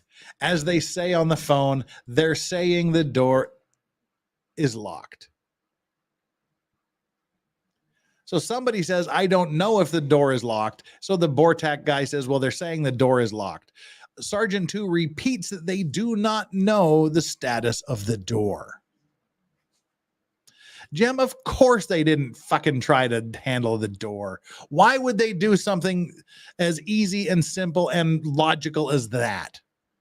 Of course they didn't try the damn door handle. That would just make all the sense in the world to try something like that, wouldn't it? This is just unreal. It's not clear from this exchange whether the BORTAC commander receives the correct information. An officer asks for a set of master keys, and another informs them that the keys already went to the other side of the building. We're now 11 minutes into key search. In the south side hallway, Zamora asks another officer over the phone or in the hallway to have the police department lieutenant bring the whole set of keys, bring all the damn keys, because the ones they previously obtained are not working.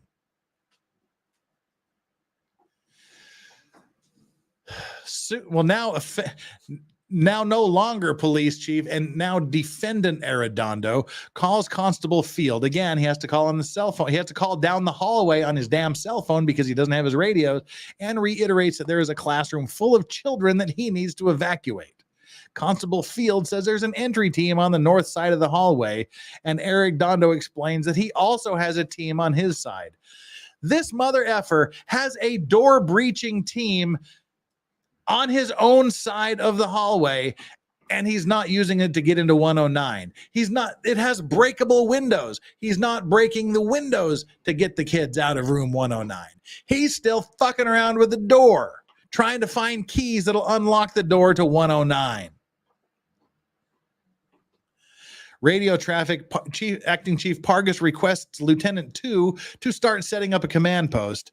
Lieutenant 2 reports back affirmatively. An unknown officer makes a request for assistance at the funeral home where parents and family members are converging and children are being evacuated. Another officer states they have 4 buses behind the funeral home, and a third officer advises them not to release any children to parents without accounting for the children. Back in the classroom with this poor kid on the phone with 911, another child gets on the phone. Dispatch asks their name, but their response is inaudible. Dispatch continues to state that officers are there and that the child should not open the door until dispatch tells them to.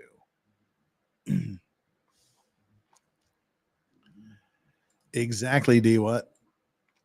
Shields, door breaching teams, nothing. 12:20 p.m. Chief Arradondo explains to officers in the hallway that he wants to evacuate room 109 to avoid more victims, acknowledging the victims already in rooms 111 and 112.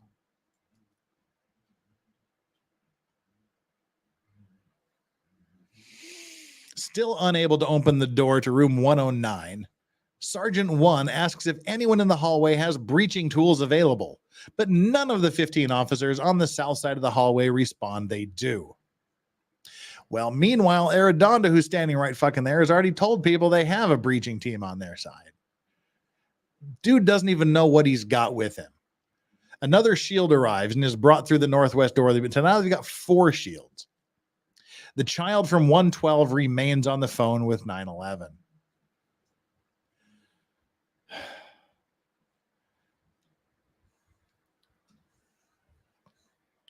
12:21 p.m. Inside the classrooms in the West Building. This, remember, like 16, they're like, oh, there's no active shooting going on. Well, welcome to 12:21 p.m. The subject fires 4 shots inside the classroom.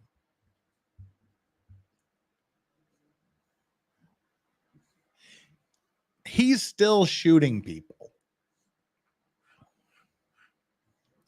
Officers on both sides of the hallway quickly take cover.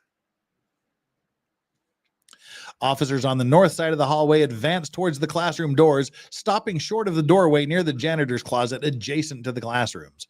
On the south side of the hallway, Constable Zamora is heard. He's communicating.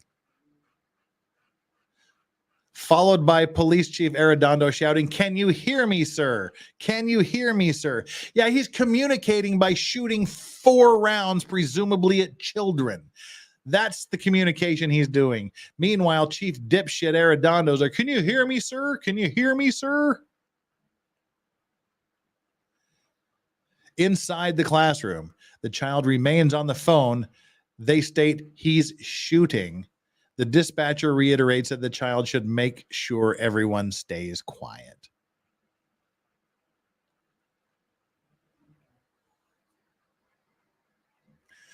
That's the end of phase 2.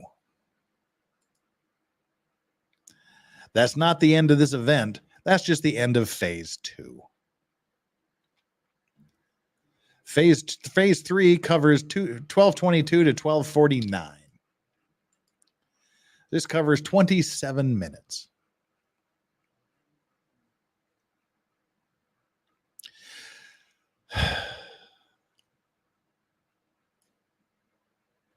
There's still 27 minutes before they go in this room. Listen to just think of all this stuff that's been going on for the last, what would it be, 55 minutes? 55 minutes. All this has gone on, and there's still 27 minutes to go. We need, someone saying take a drink. I plan on a Jeff K.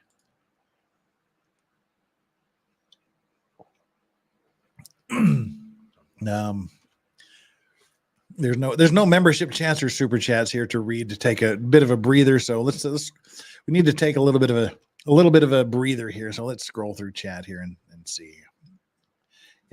According to that typo, it's not 27 minutes. It's 12 hours and 27 minutes.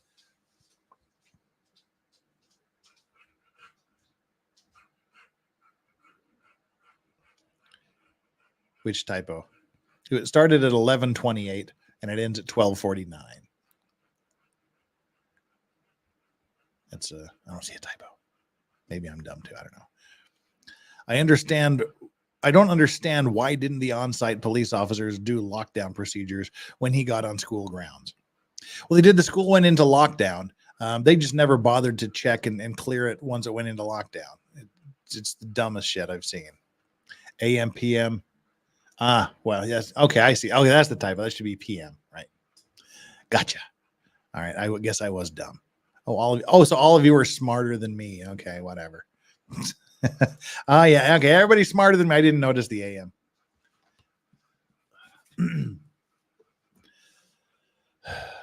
Oh, hey, Joe has just gifted 5 Legal Vices memberships. We'll give you a good old fashioned ship's bell for that.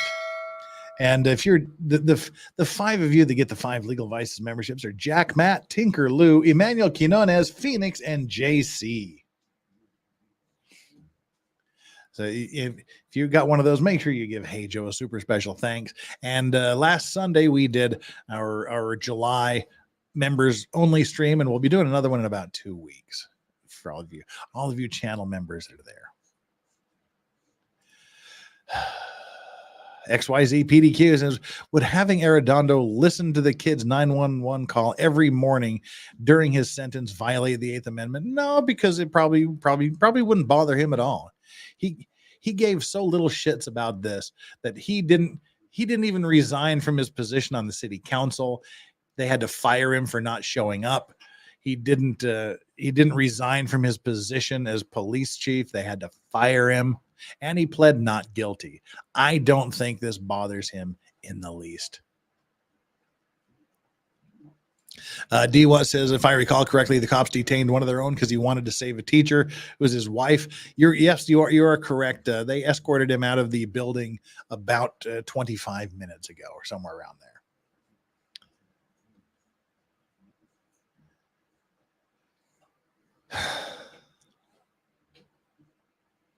Yeah, that's okay. They don't have a command post.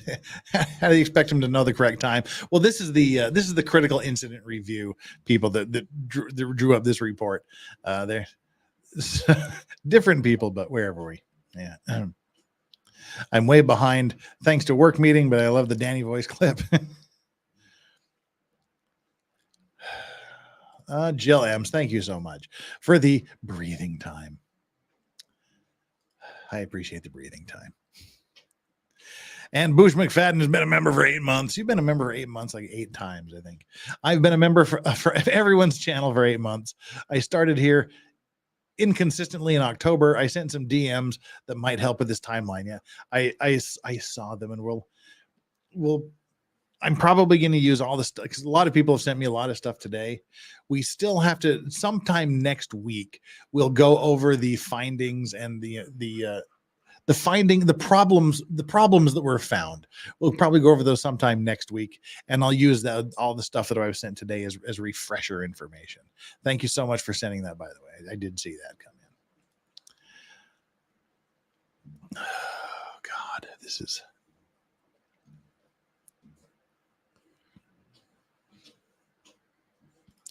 Yeah, and so they did lock their doors.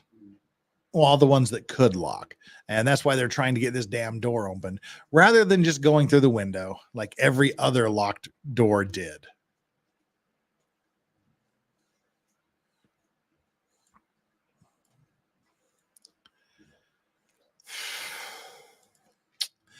Well, let's get through phase 3.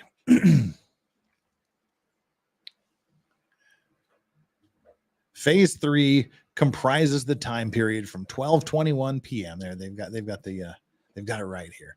But anyway, still not 12:22. 12:21 p.m. shots fired, and ends with the entry into rooms 111 and 112.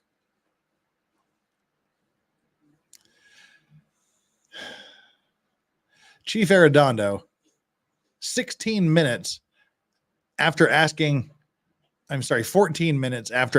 for a set of master keys, 14 minutes after asking for a set of master keys, finally decides to break the windows to room 109 to start the evacuation procedure. So right back to where they were, the first suggestion that came in 14 minutes ago. The last 14 minutes, during which time 4 shots were fired, was a complete waste of time. Complete and utter waste of time, possibly resulting in the deaths of up to 4 more children.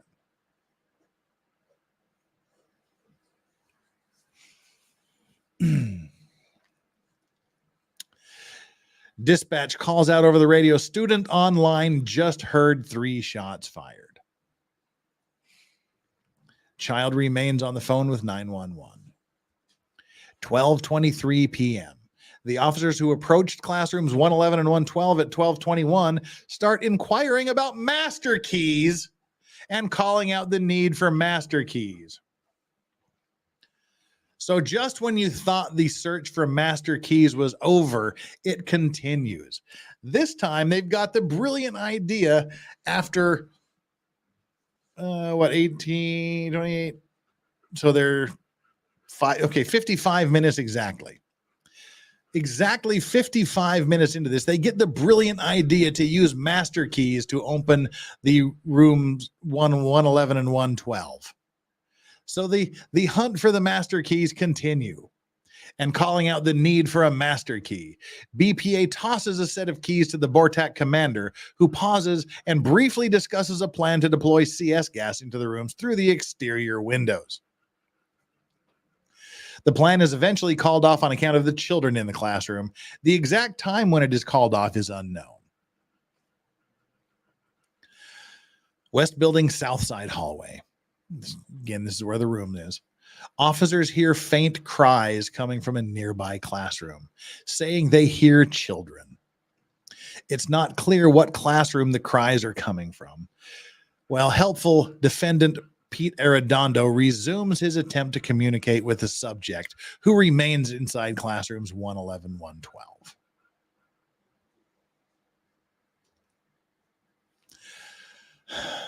West Building South entrance, radio traffic. Evacuation from room 109 begins through the window and is announced over the radio shortly thereafter. Inside the room, the child remains on the phone with 911. 12:24, West Building Northeast hallway. Borstar and CBP medics began establishing a triage area outside the restrooms in the Northeast hallway. Borstar medic notes that, quote, the victims have been bleeding for a while, so be prepared.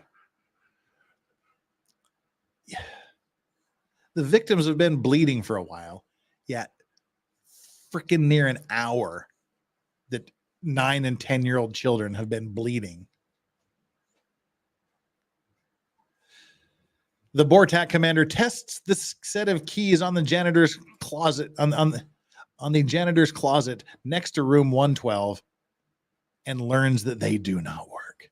So the ring of keys he got tossed don't work. They're not really master keys. The hunt continues. In the West Building South Side hallway, an officer inside the hallway asks whether there are any children inside the classroom with the shooter. This mother effer is still asking the question that was resolved a hell of a long time ago. And Arradondo acknowledges that there are. Inside the classroom, the child remains on the phone with 911. South Side hallway.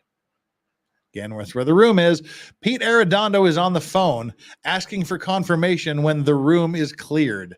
He is likely referring to classroom 109, which is the final room evacuated before law enforcement makes entry into 111 and 112. Uvalde County Precinct 1 Constable Johnny Field reports to officers in the hallway that the teachers shot in there, referring to adult victim 2, who suffered a gunshot wound to the torso from one of the shooter's bullets.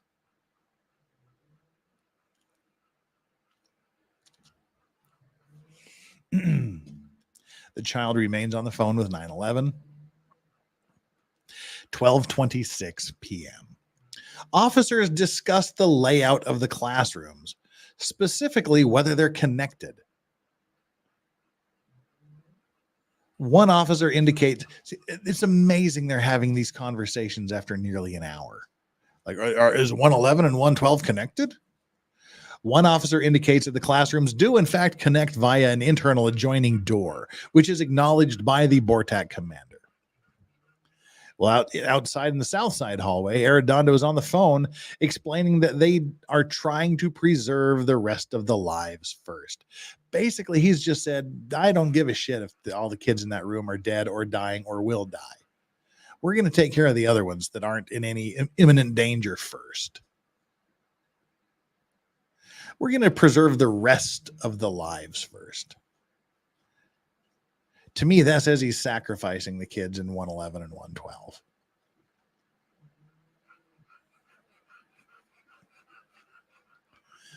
As the rationale for evacuating the building before entering classrooms 111 and 112. Yes, that is true. Pam Gifford. No doors were propped open. That was a rumor that was started at the beginning that the west side entrance, I believe, as they said, it was propped open by one of the teachers. It wasn't. You are correct. It was unlocked. The locking mechanism was broken and on the list for repair. The evacuation of room 109 is complete. The entire west building has been evacuated, with the exception of the room where the children and the shooter are. At the funeral home, 5 children evacuated the funeral home, likely from class 109. Radio traffic, an unknown officer advises over the radio that there is one shooting victim in an ambulance. The child from 112 remains on the phone with 911.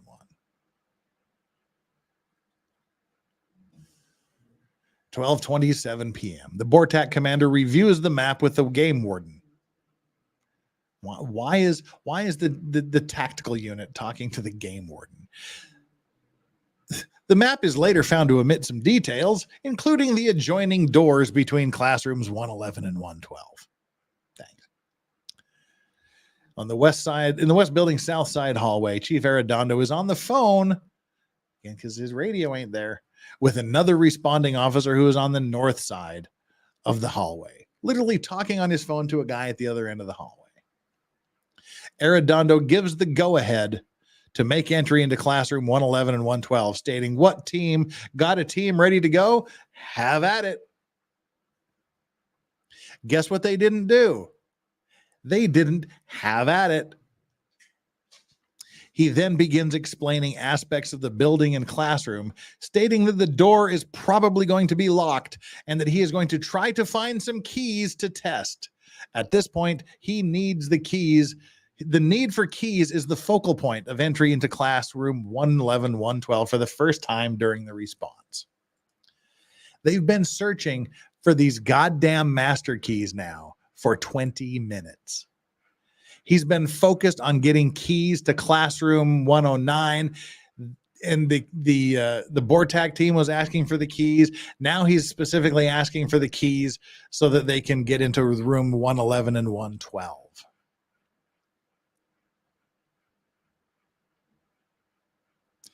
"20 minutes, he's still looking for these goddamn keys."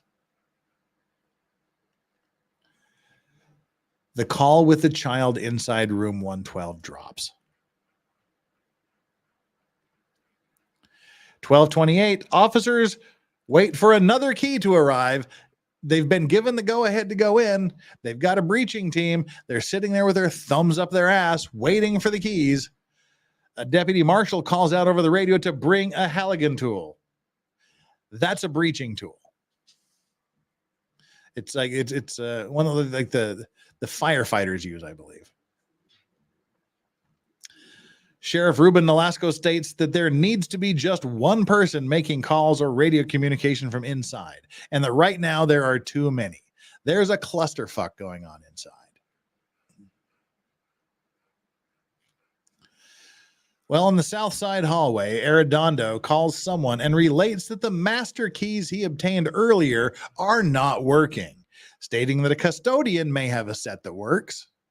He then relays the information to Zamora and directs him to obtain the keys, describing whom to look for.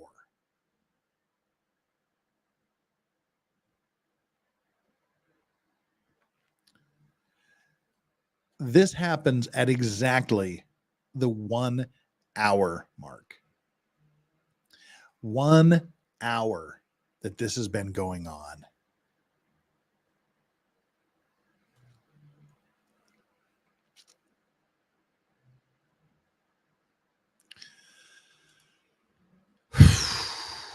Oof.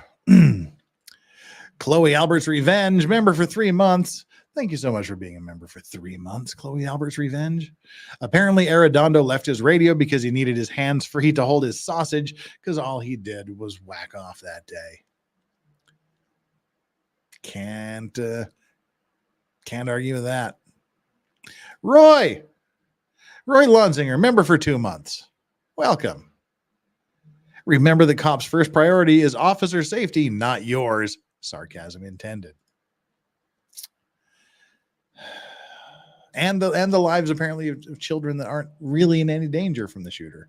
So the actual children that are being hunted, murdered, and bleeding to death, they're not the priority. 1 hour this has been going on.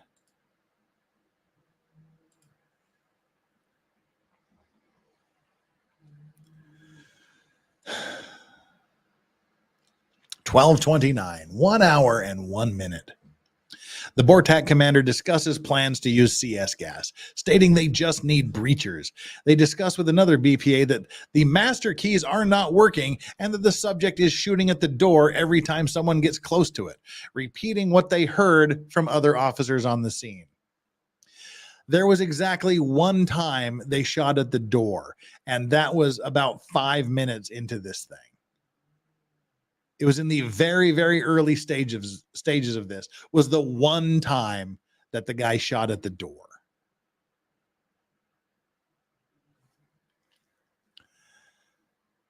Oh, Christ. Southside hallway. Chief Arradondo communicates with officers in the hallway, stating they have cleared all of the rooms except for the one where the shooter is. He points out that there are 2 doors and that the room they need to go into is 111, referring to it as the south door. Someone asks if the rooms are adjoining, and Chief Arradondo replies that it is just a wall between them. Yet when there's actually a door between them. Fucking hell. At the south entrance, Zamora speaks with the PD lieutenant, and both of them say that they have someone bringing them the keys. Well, good. 22 minutes. Someone's finally bringing the keys. Sad to say, the child on the phone is braver than the cops that are meant to help them. You are absolutely correct, Jill Ems. And someone else, I saw that mentioned a time or two as well. Absolutely correct. Well, to be fair, Jeff, that's the only time they approach the client. Fair enough, I guess. I guess it's not an incorrect statement when you put it that way. God, get the Kool-Aid guy in. Well, we are getting the keys after 22 minutes. 12:30 p.m. A rifle-rated shield arrives, that's shield number 5, at the south entrance with another deputy. They bring the shield inside the building. 12:31 p.m. Arradondo's on the phone and relays to others around him that the entry team on the north side is getting breaching tools. Arradondo refers to the entry team as Bortak. Although there are Bortak members included, the entry team is composed of officers from multiple agencies. Sergeant 3 comes up to Constable Zamora and says that the officers grouped up outside were talking about distracting the shooter by banging on the window to help the entry team. God, they could have done that 5 minutes into this episode. They could have done that. See Chapter 2, Tactics and Equipment, for more on this tactic. I don't even want to read about that tactic. Constable Zamora comments, "Stand by." He goes in and conveys the idea to Arradondo, who says with a phone to his ear that they are waiting on the breacher first. 12:32 p.m. The Bortak commander exits the hallway and retrieves the Halligan tool from their vehicle. South side hallway, Chief Arradondo is discussing with someone on the north side of the hallway the need for master keys. Yep, we haven't given up on the search for the master keys. They're still important. And the possibility of using flashbangs, breaching through the window, and utilizing a sniper. Gee, why didn't we think of the sniper a long time ago? 12:33 p.m. An unknown officer advises over the radio that EMTs from Brackettsville are arriving, asking where they should stage. Dispatch advises over the radio the San Antonio Police Department SWAT is en route and 30 minutes away. 12:34.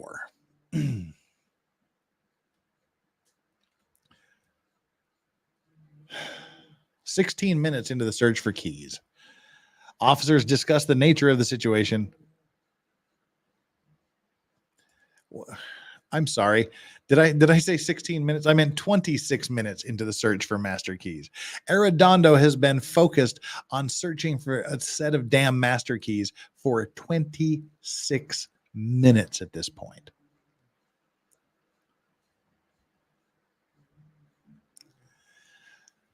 One asks whether there are any victims in the room with the shooter, and is confirmed by Sergeant 1 and another officer. Constable Zamora inquires about the location of Officer 2, who is bringing the keys, and learns that the officer is on the other side of the hallway. 26 minutes. And we got keys on the other side of the hallway. EMTs advise that they have arrived and ask where they should go. 12:35 p.m.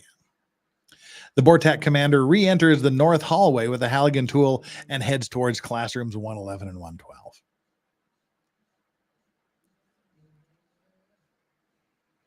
12:36 p.m. Ranger 1 enters the hallway and hands a new set of keys to the Bortak commander. Well, thank fuck the keys have arrived after 28 minutes of Arradondo searching for them, who tests the keys on the janitor's closet and then on rooms 131 and 132 and confirms they work as master keys on multiple doors. Yes, 28 minutes into this, we've got the master keys that'll open the doors. Officers on the south side of the hallway can see the key that arrived on the north side being tested on the janitor's closet and working. One officer acknowledging this says, looks like they're about to breach. 12:37 p.m. Two additional Bortak members arrive through the west entrance, one of whom is a sniper. The Bortak commander meets them near the T intersection and discusses the situation. According to interviews about this time, the Bortak commander decides to see if the sniper can get a visual on the subject and potentially eliminate the threat. Additionally, a drone operated by the Department of Public Safety member is used to try to observe inside the classroom. Neither of these efforts is successful. These actions likely occurred during the gap in time between the retrieval of working keys and the eventual entry into rooms 111 and 112. CJ, the shooter was 18 years old.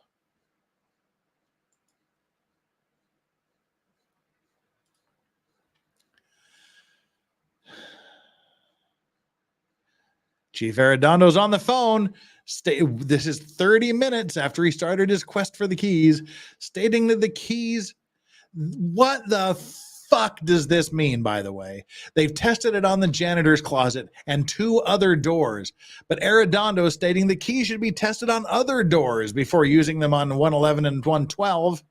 Meanwhile, he continues his attempts to communicate with the subject, this time using the subject's name. Why would you want them tested on more doors? They worked on 3 different doors. We are now 1 hour and 10 minutes into this. We are 70 minutes into this episode. 1 hour and 10 minutes.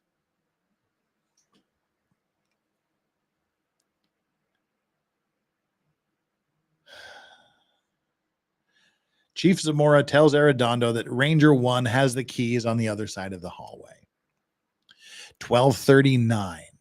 Law enforcement medics continue setting up medical triage. Multiple stretchers have been brought into the hallway. See, they know this ain't going to be good. 4 doors. Nice, Thomas. 12:40. An unknown officer states over the radio that they're going to need help for security at the Civic Center, which is being set up as a reunification/notification center. Meanwhile, nothing happens inside the school building. 12:41. Officers are calling for masks with the expectation that gas is going to be used for entry. Chief Arradondo still on the phone, asking if anyone is able to see through the windows. He says, we do understand there are some injuries in there. Some injuries, you mother. So we cleared off the rest of the building so we wouldn't have more than what's in there. Again, sacrificing the kids in there to clear the room, to clear the building. Zamora obtains the phone number that he believes to be the subject and dials it. The call does not go through. Gee, the shooter turned off his phone. What are the odds of that? 12:42. Medic directs another medic to go to the other side of the hallway in case victims need to be evacuated out of the south entry. Arradondo continues talking on the phone on the south side hallway. During the conversation, he makes a statement about getting the door open and says, we can't get the door open. He continues the phone conversation, describing the building layout, where the shooter is. He then says that he's looking for a sniper and asks if they could get a sniper on the rooftop. So this mother effer has just said we can't get the building open minutes after they've got the keys and are getting the doors open with the keys. This Arradondo is just, I mean, for fuck's sake. Meanwhile, there's general confusion among officers on the south side about whether the other side is making entry and if the door is locked. This conversation continues for approximately 3 minutes.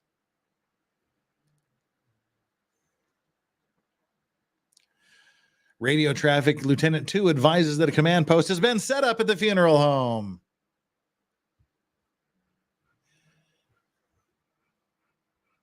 "74 minutes into this. An hour.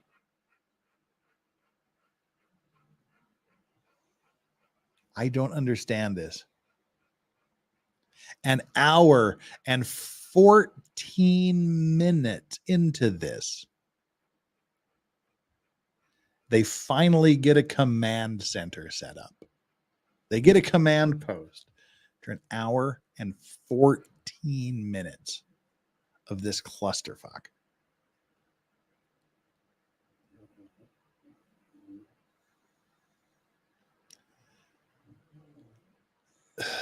"12:43 p.m.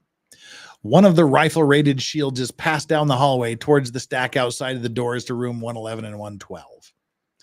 In the south side hallway, the conversation among officers continues. Someone asks about the key, and Lieutenant 1 notes that the entry team has it, gesturing down the hallway towards the north side. Someone refers to approaching the doors to 112 as a death sentence. I want to know who that coward-ass son of a bitch someone was. Someone says approaching the doors is a death sentence. Arradondo states, that door, I bet you, was unlocked. We tell him. Although the focus of both sides of the hallway is the doors to classroom 112, it's not certain whether he's referring to interior or exterior doors at the moment. Radio traffic says unknown officers indicate they cannot observe the classroom through what they describe as a tinted window. Another officer indicates the window screens are down. 12:44. CPB and TXDPS medics continue to coordinate triage at the northeast hallway. A minute later, 12:45. Multiple officers and EMTs are staging in the northwest entrance door. Outside in the south side hallway, Arradondo continues to speak on the phone, stating they need to breach and they need a key. This motherfucker still doesn't even know they have the keys. He's telling people we can't get the door open. We need a key. While the people that are standing right in front of the damn door have the keys. They had them minutes ago. Sergeant 1 and Lieutenant 1 inform him that the keys are on the other side. That's the second time they've done that. Arradondo learns from the person on the phone that the keys work. And then he says, if you are ready to do it, do it, while also suggesting a distraction be created via the window. 12:46. Officers on the north side of the hallway observe and call out that entry is occurring.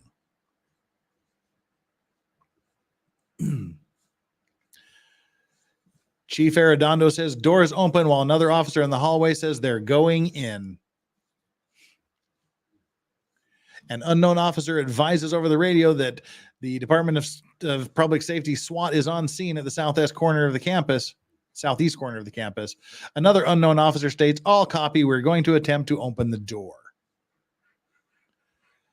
The medics continue to prepare law enforcement around them for the triage that is about to occur outside 111 and 112.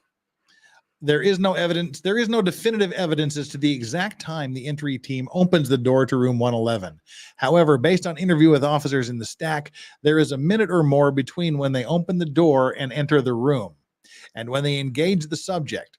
Based on the reactions of the officers in the hallway, we estimate the time the door is opened to be sometime during the minute of 12:48 p.m. The entry team is composed of 3 BORTAC members, a BORSTAR member, and deputies from 2 local sheriff's departments, Uvalde and Zavala counties. There is 1 shield in the stack, which has been provided by USMS and is rifle rated. The first officer in the stack, the BORTAC commander, puts the key inside the door and turns it, pulling the door towards them and opening it. Keep that in mind. He put the key in the door, turned it, pulled the door towards them, opening it. As the entry team prepares to move in, the door begins to swing closed. One member of the team attempts to move a chair against the door to prop it open, but the door is too heavy, and eventually another member of the entry team simply holds it open as the team makes entry. A second entry team, also composed of officers from multiple agencies on scene, is initially stacked up on the opposite side outside the door to room 112. However, when the first stack enters, see that there is a door joining the 2 classrooms and it is open like a big room, like one big room. The second entry team is called off due to concerns over crossfire. Instead, the second stack moves in directly behind the first stack through the door of 111, but never makes entry due to the door closing behind the first stack. So the officer who was holding the door let go of it and locked the other stack team out. On the south side hallway, Arradondo is still fucking around on the phone, explaining that the door is open, but he does not know what is going on inside. Well, thanks. Zamora advises over the radio all units they're making entry. 12:48 p.m. In response to the confusion over the lack of activity after the entry team enters 111 and 112, Arradondo speculates that this subject could have escaped onto the roof. Sergeant 1 advises over the radio for air units to keep an eye on the roof. Arradondo is so out of his goddamn mind from square one. He could have escaped to the roof. 12:49, 58 seconds. The subject emerges from the closet in room 111 and engages the entry team with gunfire, striking a BORTAC member from the entry team. Officers on the entry team return fire. A BORTAC member receives a graze to their head and leg. So this was the BORTAC commander, I guess, because I think he was the only one that was in there, right? 3 BORTAC members, okay. So this dude went in ready to take a bullet to the head.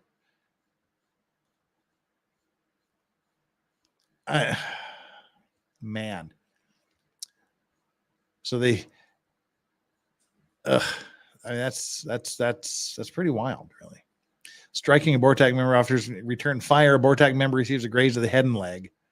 And that's basically it. We start phase 4 at 12:50. A barrage of gunfire continues from inside the classroom, and the subject is killed. Then 20 officers rush down. 20 officers, and once the guy's dead, the officers, they can't run in fast enough. Like, woohoo, he's dead. Now it's safe to go in the room. That's when they start carrying out the victims. There's a cop blocking the roadway so the ETMTs can't get in. They start carrying the victims out. They pick up victims from the room into the hallway. They're trying to get the EMTs in. 9 child victims walk or run down the hall escorted by law enforcement. 2 go down the northeast, 7 exit through the northwest doors. Some of the children are injured, including at least 1 with a gunshot wound.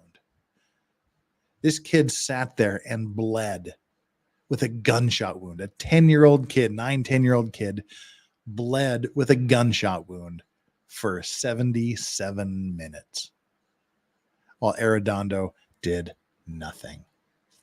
Well, 376 law enforcement officers did nothing.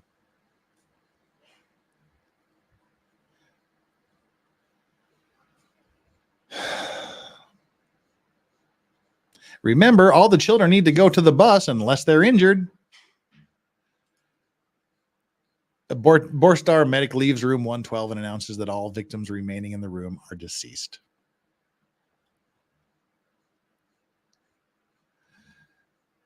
They start covering the victims with blankets.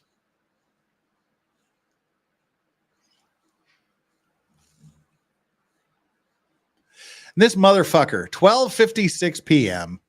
So, you know, the shooter's been dead for a while. Chief Arradondo asks, who has the master keys? This thing is over, and this motherfucker's still looking for the keys. He still wants these master keys.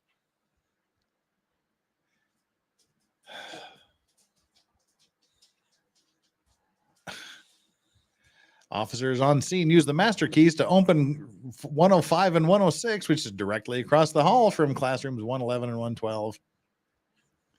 The victim, a child victim, that was previously in the hallways, put on a stretcher.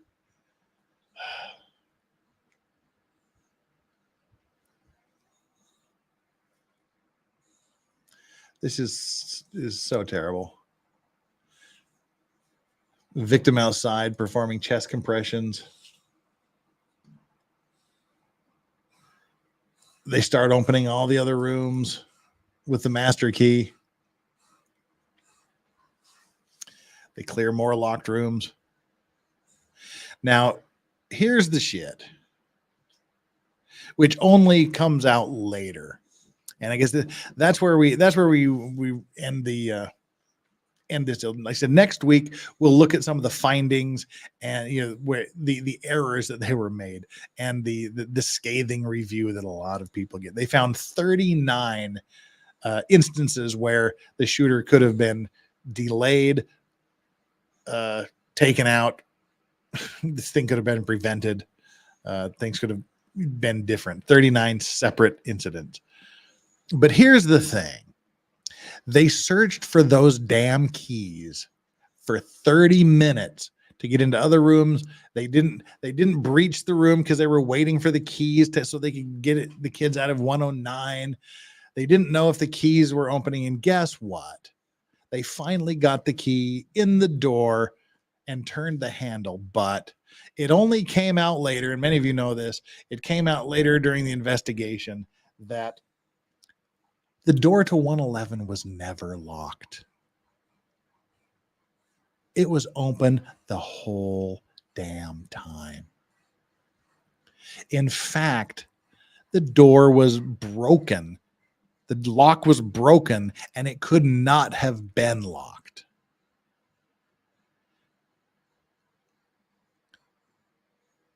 That's what I can't wrap my mind around. The entire time they stood there looking for the damn keys, trying to find a way into the room, waiting for a breaching team, waiting for the BORTAC officer to go get a breaching tool. During that entire time, no one went on the door.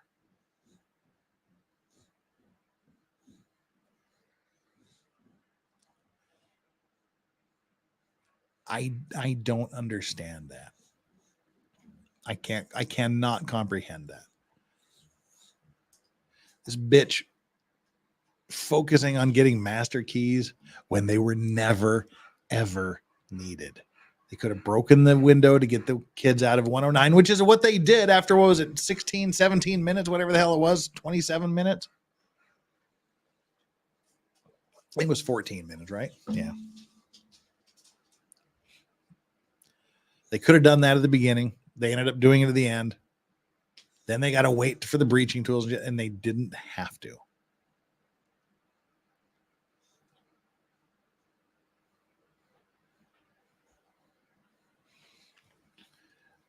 That is the minute-by-minute breakdown from the critical incident review. This guy's Arradondo has only been charged with 10 counts of felony child endangerment. 19 children were hunted and murdered. 2 teachers died. Other people were shot and wounded. The other officer, Gonzalez, who was creating some of the problem with his radio and left and never went back in, he was charged with 29 counts. I'm trying to get a hold of his records, of his indictment, so we can see what they all were.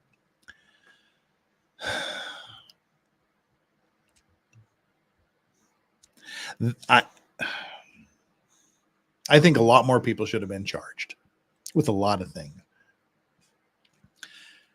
And frankly, I don't care if they would be found guilty of additional charges, but I think they should have been charged with every damn thing you could possibly conceive of, whether you knew it was a winner or not. And I know I shouldn't say this as a lawyer, but I feel that strongly that Arradondo should be charged with everything you could possibly conceive of, whether or not he's found guilty of them at a later point, but put his life through hell for as long as you possibly can.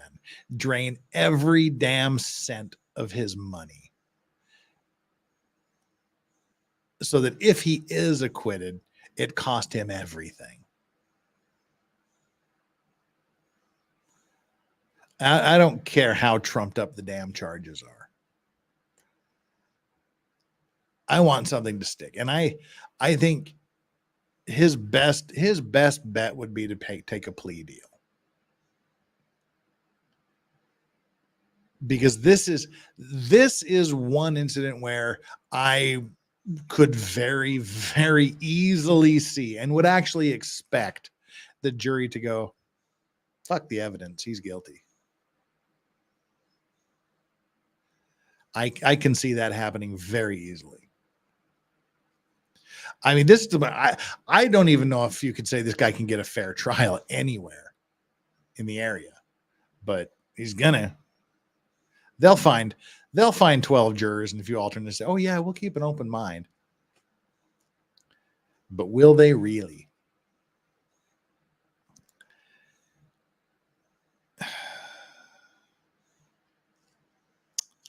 Good luck in prison too if you go.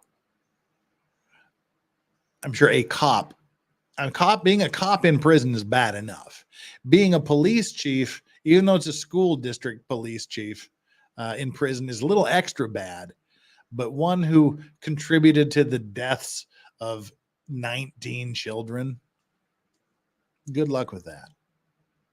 Good luck with that. Whew. It was a rough 2 days here, people.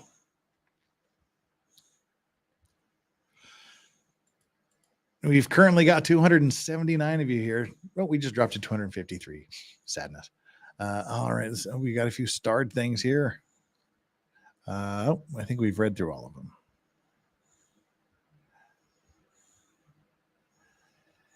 Yes, we did. Thank you very much for all the super chats and the monthly membership chats and the monthly memberships purchased. I appreciate it. Really nothing else I can say other than I really, really appreciate it. And thank you so much for it. Right. So here's what's coming up next week. There will be there'll be one more Uvalde update. Unless I can get a hold of the charging documents, unless I can get a hold of the indictments for Gonzalez, then we'll have 2 more. But we'll do the failings, what the reports found as far as the failings are concerned. Jack, man, this is the first time you brought me to tears. sorry about that. I was pretty messed up when we were doing the body cam footage and also going over the preliminary timeline that was known at that point. But yeah, there's a special place in hell for this guy, whether he's convicted or not. It's just, but all right. So we'll do this again next week with the failings and possibly the indictment of Gonzalez if I can find it. It's proven to be very difficult to find. If anybody has it, please send. And also Sarah Boone. I want to get doing some Sarah Boone stuff. I don't know where everybody gets their Sarah Boone documents, but I could use some Sarah Boone documents and a link to where to get Sarah Boone documents. Send them to Twitter if you've got them and know where I can access them easily.